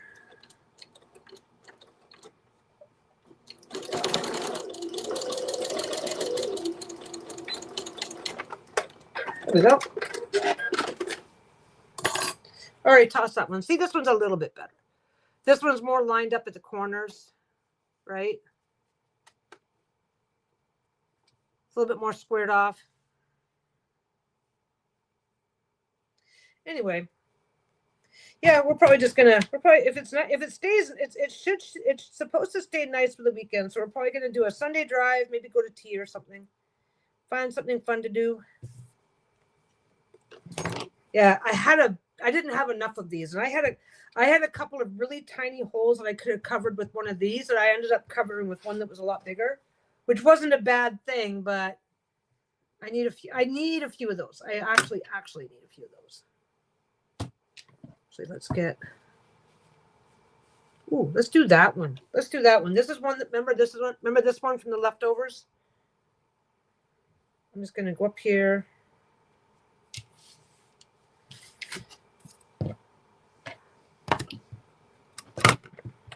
I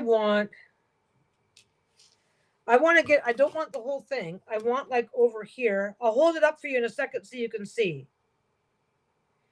This is going to be like 3x. I'll do this as a 3x3. While we up, yeah.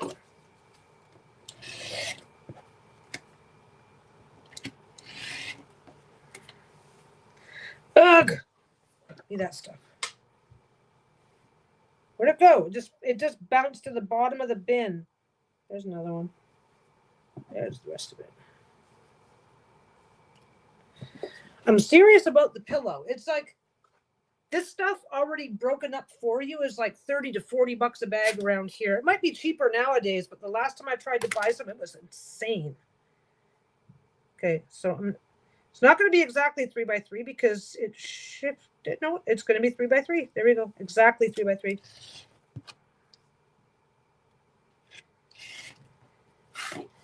There. That's the piece of that's the way I'm taking where everything it's all going in different directions. It looks as wonky as it seems. It is as wonky as it seems. And I just want one or two that look like that. Come on, go down there. Okay.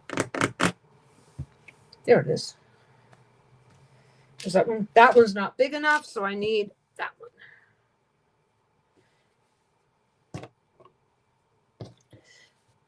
I also have a big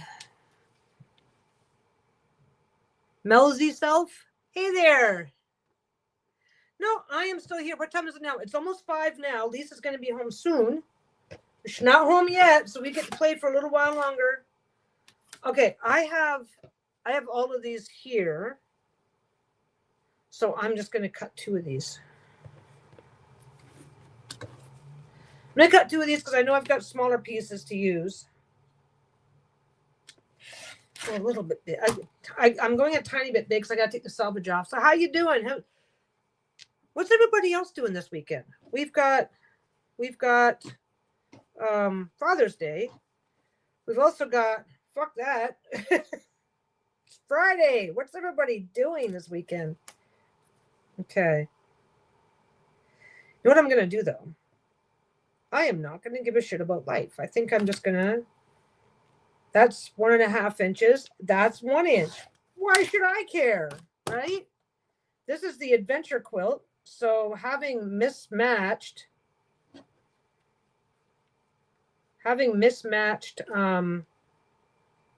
seams doesn't matter. Oh, wow.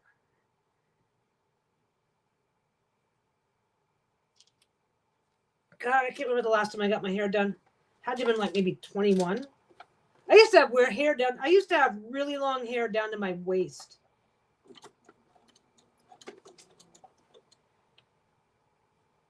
I've even worn a dress before. Fucking crazy. I was always a tomboy, but I used to I never had any dresses of my own, at least none that I'm old enough, none that I remember, maybe when I was a kid, like really young. But I was always willing to borrow a dress for a special occasion. So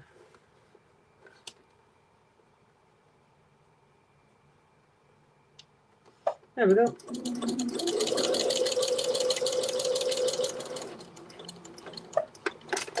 Yeah, I'm just doing patches for the, yeah, I hate wearing dresses, but I will tomorrow.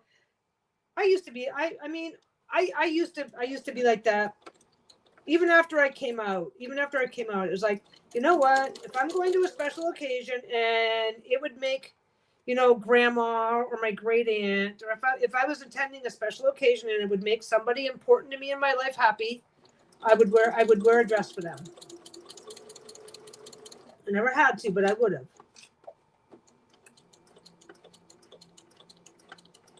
Last time I wore a dress, I believe I went to the prom. It's that long. It has been that long. But my hair was waist length right up until my late 20s. The only reason why I cut my hair is because I had John, and John's my oldest, and he would wrap his hand in my hair, and then when he was a baby, like when he was like less than 6 months old. But the very first time I had to pull that out of his mouth, I went and got my hair cut a few days later. It's like, yeah, I can't be doing that.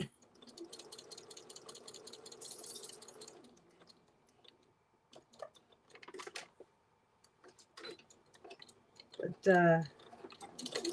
that's okay. Do you have long hair or short hair? I don't know why it matters. It's actually none of my business. It just saying you were going to a wedding and got your hair done just put me in time. But the one and only time I ever went and got my hair done was to go to my cousin's wedding when I was in my 20s. It's kind of funny. I think when you have really long hair, it's either really difficult or really expensive to get anything really fun done to your hair. But I suppose that's changed now. Back then, we only had a certain limited amount of stuff that we could do. There we go. So that's just got a wider on the bottom intentionally. So that one's wider intentionally, and then the rest are just there. That actually looks cute. I don't care if some of these. The idea is I don't care if some of these are like, what the fuck are you doing? Because that's kind of.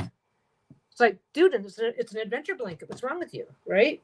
You want that has to be the party line. You cannot change that. That's written in stone. I'm gonna do this one in red. There we go. No, there it is.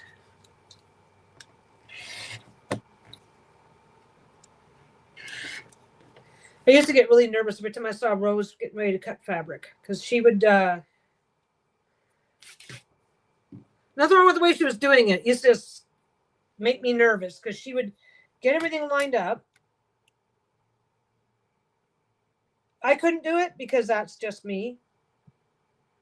But she would get everything lined up carefully. Then she would go like in a really solid motion like that, and it was like, but what if it slips? I was always worried.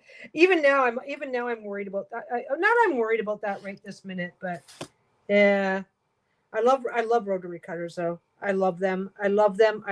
They save so much time. And because I'm already sewing, because I'm already doing it the lazy way to begin with. Okay, this one I'm gonna try and. Oh, I guess I don't gonna care. Yeah, this one I'll bring it up closer to an inch. That's gonna come down just a bit. That's what happens if you don't. Yeah, that's good enough.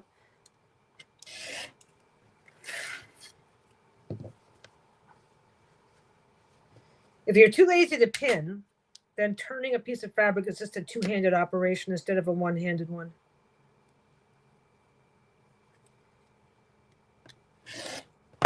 There we go. That one's salvage. That's salvage.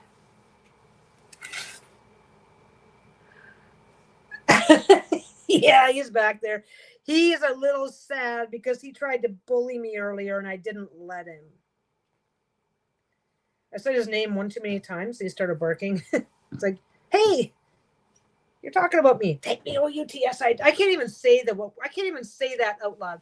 Yeah, medium curl. It's kind of funny. Okay, raise your hand. Not just you, Mel. Raise your hand if everybody you knew was always going, I wish I had hair like yours. Like, I don't know why, but I could not imagine men doing that. You know? It's like, and yet it's so normal for us to do that, that when somebody doesn't do that, we're going like, what's wrong with you? That's okay.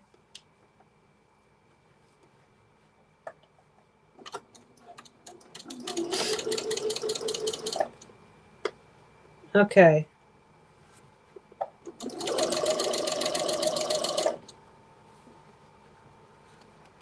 My nose is trying to get runny. Be right back. I love allergy season.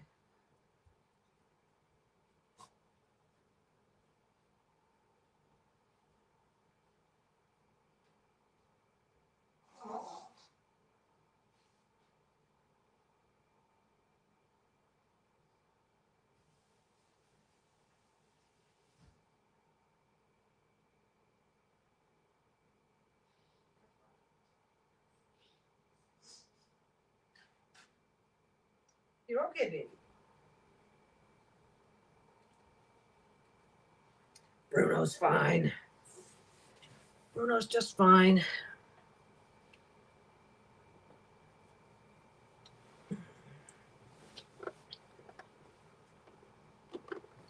Come on. What's going on here? Don't mind me. I'm just rearranging my foot area with my feet. Why get down on the cold, hard ground if I don't have to?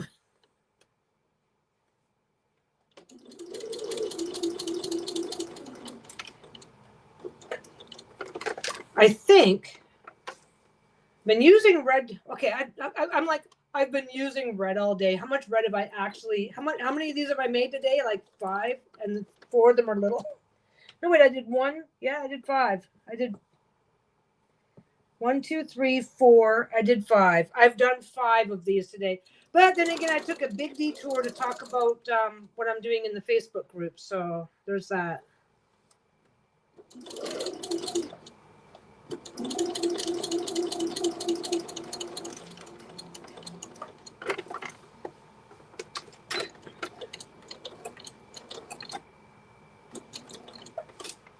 There we go. That goes down there. Do.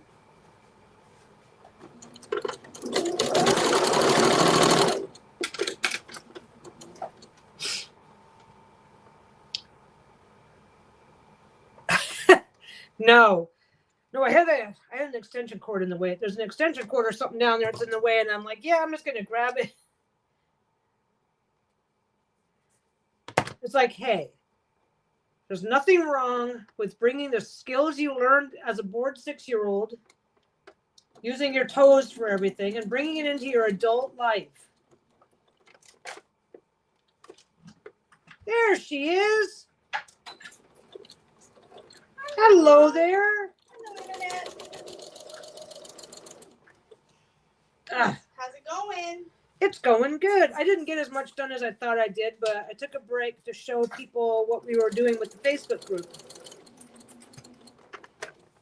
Mwah. Yeah? Yeah. Nice. And they like it. Yay!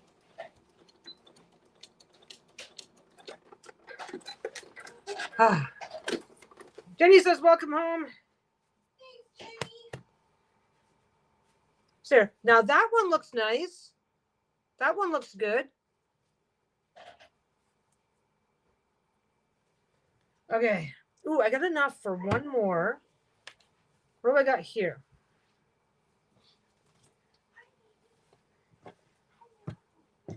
I got this little piece left. I'm gonna line it up, but I'm gonna, let's do that.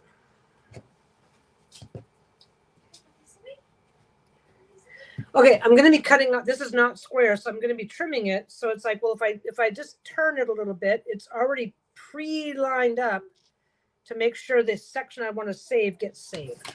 It's not anything. If I bring it down to like, there you go. If I bring it down to like 2.5 by 3, should be just right. Oh, and that's something, you know what I just realized? I could just be doing these. I could just be doing these. I could just be doing sewing front to back and then flipping them. I don't have to do these as proper squares. Maybe I should do a few like that and see what happens. There we go. That's fine. There's the one. No, which is the one I was. It's got to be that one. Well, that's one of them. I can do it from this direction.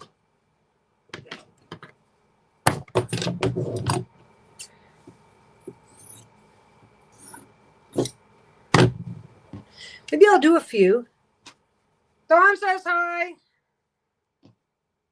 Oh, she's in the back and can't hear me now. We have this weird thing. This isn't a huge place, but for some reason, once you go to the back, it goes bedroom, walk-in closet, then bathroom, and once she's back in the walk-in closet or the bathroom, we can't really hear each other anymore. It's kind of strange, actually.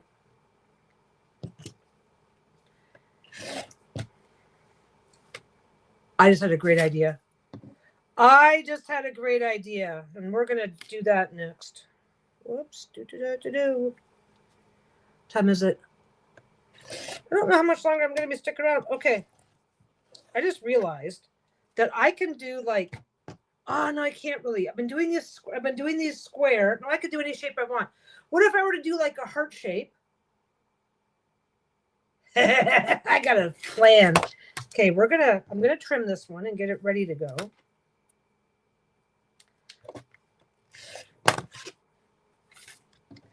Throw a pin in it so it's okay. I'm throwing a pin in it so it's not going to go anywhere, but that little yellow one's going to stay. Okay, so let me do this. Let me go. Oh, wait, I'm not going to try very hard because I'm just screwing around right now, right? Pretty sides together, right? Okay, pretty sides are together. Friction marker. Okay, now. Oh, Patty is at the beach in South Carolina. Okay, Patty, I'm jealous. Okay, now that we've established that I'm jealous. Okay, now I am trying to remember.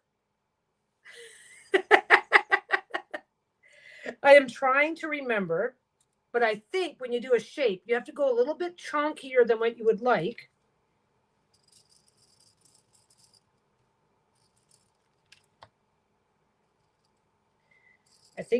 I'm not sure if this is going to be a good one or not. I may have to get, this is not going to be, it doesn't have to be a good one. We don't care. Okay. Okay. So I'm going to go here. Pretty sides together. One back stitch. Oh my God, why didn't I think of this? We're going to blame Patty for you're the reason why I never thought of this until 10 minutes ago. Not even 10 minutes ago. Now, who should I blame? Should I blame Jenny? I blame Jenny for everything. Jenny is and she volunteers for this stuff. It's like, hey Jenny, do you want to be the scapegoat today? And she's like, sure. It's like, I don't care. Okay. I'm not sure if I'm happy with doing this on the walking foot though. I'm not happy with the walking foot on this. We'll see.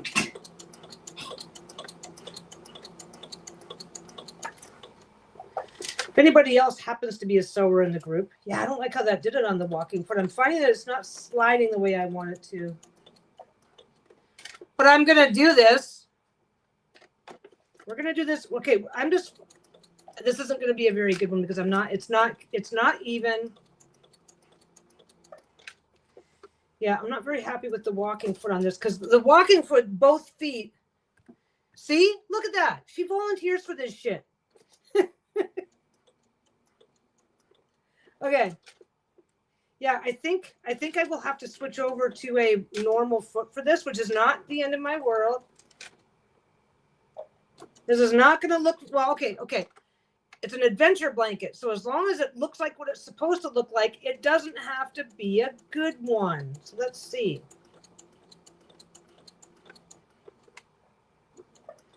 Now, I know this from experience. I've done this before. I've done this type of thing before. Okay, yeah. Look at the red line. Look how bad that is. I don't know if that's just me needing a little more practice with there's needing practice and then there's needing practice. And I do not know how to describe this and make it make sense. But I use my walking foot for straight line stitching. So I don't know if it's a me problem or if I really should be using a regular. Different types of feet work better for different types of things. It's not like, okay, so I'm going to take that off because that's got to, we want the point to be there. And I'm going to cut that. I'm not cutting all the way in. I just took the point off. You can see where the red is, right? And then I'm going to cut in towards the center. But again, I would rather have it be a little bit, funky than have it go all the way to the center. Just because I'm always because I've seen stuff fray completely out of place. Okay. See, I told you I use a chopstick when I need to. Okay. Now, I'm not going to go crazy. Well, I probably am, but anyway. That's a different kind of a problem. Let's see what we got going on here. This could be fun and easy and very fun. Okay, I know that one comes out. Okay, I'm going to do this the same way I do regular pillows. Because it looks like an oven mitt. Hey, it's a mitten. It looks like a mitten.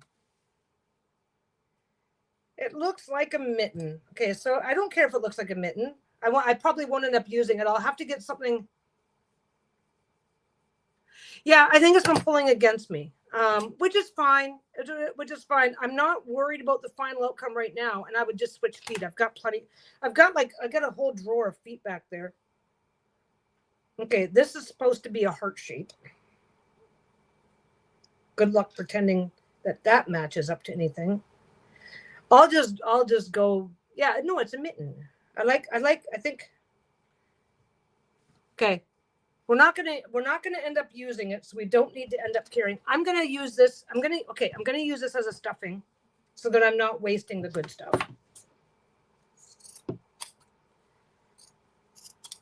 But all I gotta actually, I'm not wasting much at all. Okay. I don't want it to be heavy, and I actually don't want to end up sewing through this. Okay. Let's just okay. The walking foot's a bit of a process to change, so that's the only reason why I'm like, I don't want to do it. Doesn't matter. Okay, so you get everything sorted out the way you want it, right? You start right where your hole begins to catch that seam. Does this let me do it? I forget. Oh, that's not the one I want.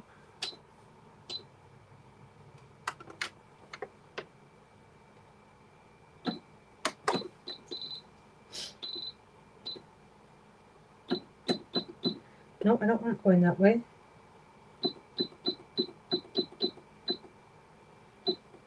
I'm just shifting the needle a tiny bit.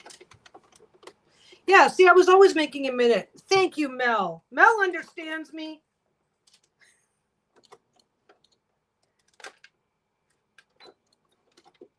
Not gonna go crazy. Yeah, this is the walking foot is really just made for straight edge for straight line use. I can do this, but I don't know. It's like it's a learning curve. Whenever you do something, if you're used to doing something the same way forever and ever and ever, and something about it changes, then yeah, it's a bit of a learning curve. Yeah, it doesn't want to turn this corner either. Doesn't matter. Doesn't matter. We can just see what we think. I want to see, okay, I don't want to stuff it as full as, I don't want to stuff it so that it's round. I don't think that would go well because don't forget, once I start piecing all this together, I want randomization. I want to be able to be fairly round. I want it to be slightly puffy. I made a mitten. You made a mitten? It was intentional. Okay, like a mitten you wear, or a mitten design, or an accidental mitten, because I don't believe you when you say intentional. What? It's supposed to be a heart. Oh, I just free. that's not a mitten, it's a heart. No, it looked like a mitten a minute ago. Oh, he wants to go outside. I am going to finish this. If you just run him up for a quick pee, I'm gonna finish this and then say goodbye because we've gotten we take him to there's a nice. We may have to revisit our plans, so I'll update you in a minute. Oh, okay. Okay, come on, girl. But I'm gonna get him out. Okay. I'll be right back.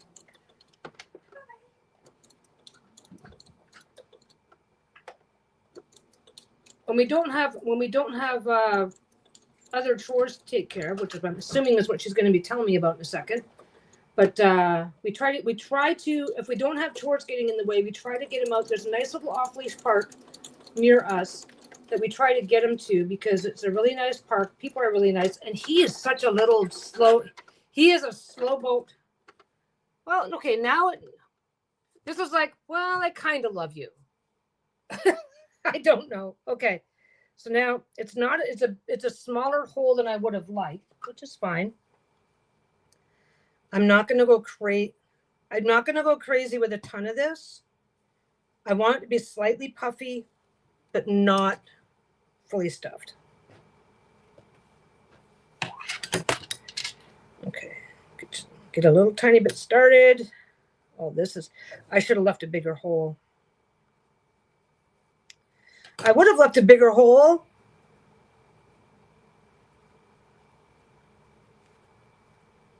There we go. You just gotta fight with it until you get the first little bit in, and then the rest usually. Okay, it doesn't look like it, but it is going in, and it's a little. Once you get that the first little bit kind of ends up holding that open, so that it's easier to just press the rest of it in. I don't want to go super crazy. I said that 15 times. I don't know how you guys are putting up with me being this repetitive. My God. Anyway.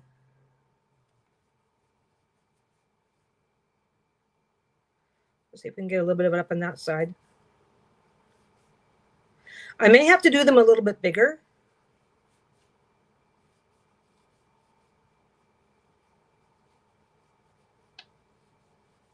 Okay, it's ever so slightly puffy.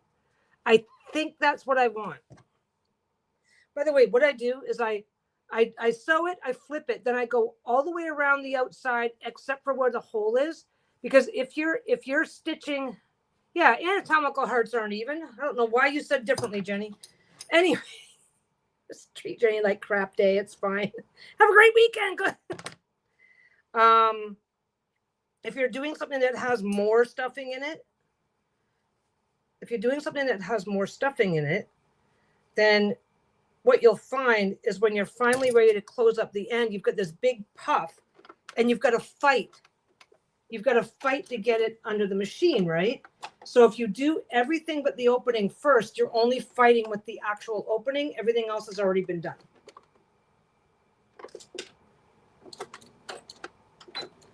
Little tiny back. I did a little tiny back stitch at each end, and I picked a straight spot.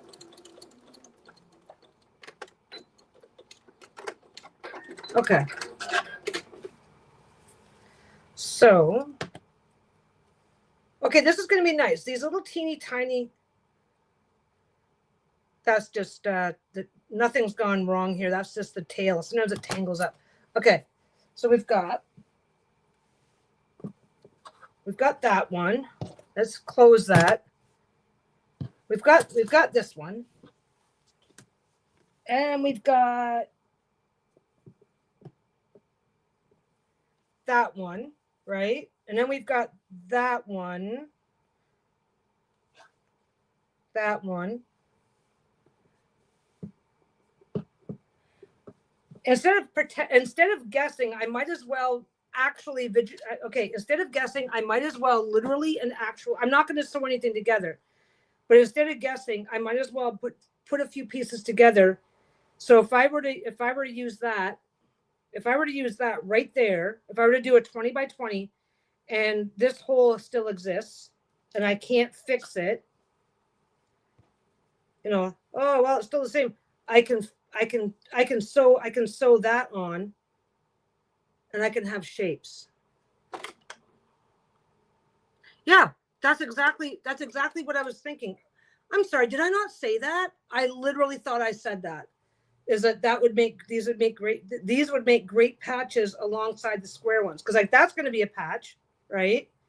But if I could use that or that, if I could use that for patches, I thought I said it. But yeah, this would make great. Something like that would make a great patch.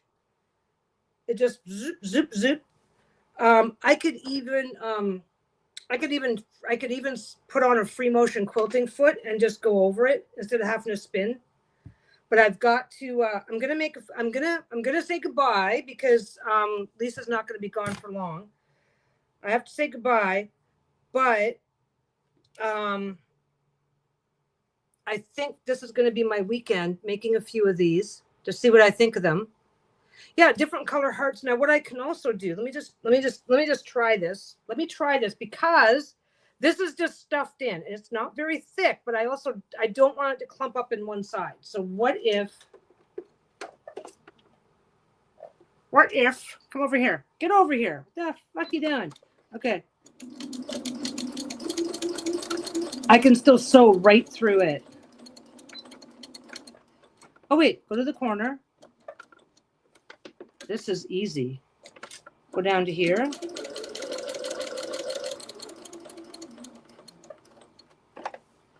If you're all about random, if you are good at thinking of shapes from a random perspective,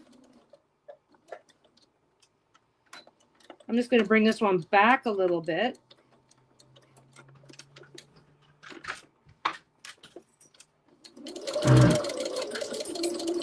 And then I just met that line, so I'm going to stop there. How's your mitten? It's warm and fuzzy. There. Okay, because then what I've just done, and here's a cool thing too. Okay, so every now and again, I probably, next time I take this one in for service, I'm going to have to ask him to put a new blade in the thread cutter.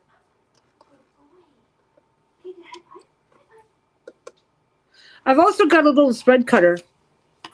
This little gadget back here is a thread cutter. You just, okay.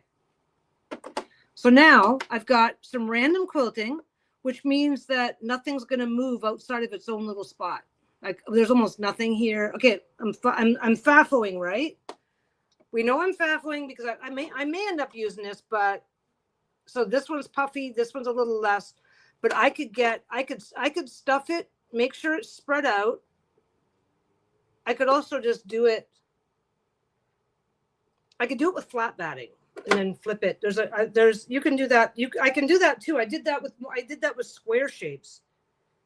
I just need to go find. It's super easy. Heart shape. Outline of a heart shape, and then you just print it. It does. It's okay. Like I do with my bags, right? If I do a heart shape, I can still control the size because I can sew inside the line, outside the line. I could just print a sheet of paper with 3 or 4 sizes on it. But yeah, so this is now quilted down. So if/when it goes through the wash, what batting is here isn't just going to slump into just one because it's not a flat sheet, right? It's stuffing. So now it can't just go slump into one side. Okay, so this is good. I feel like I just completed my 3rd grade project, but it's fine. I have a feeling that I'm going to be making a bunch of these, and I don't care if they're perfect. Maybe I will just do them by hand. I'll decide later. But I can do any shape I want.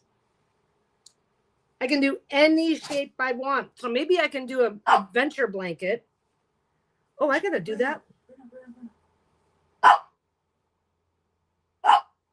I didn't realize that had been cut. I gotta get that.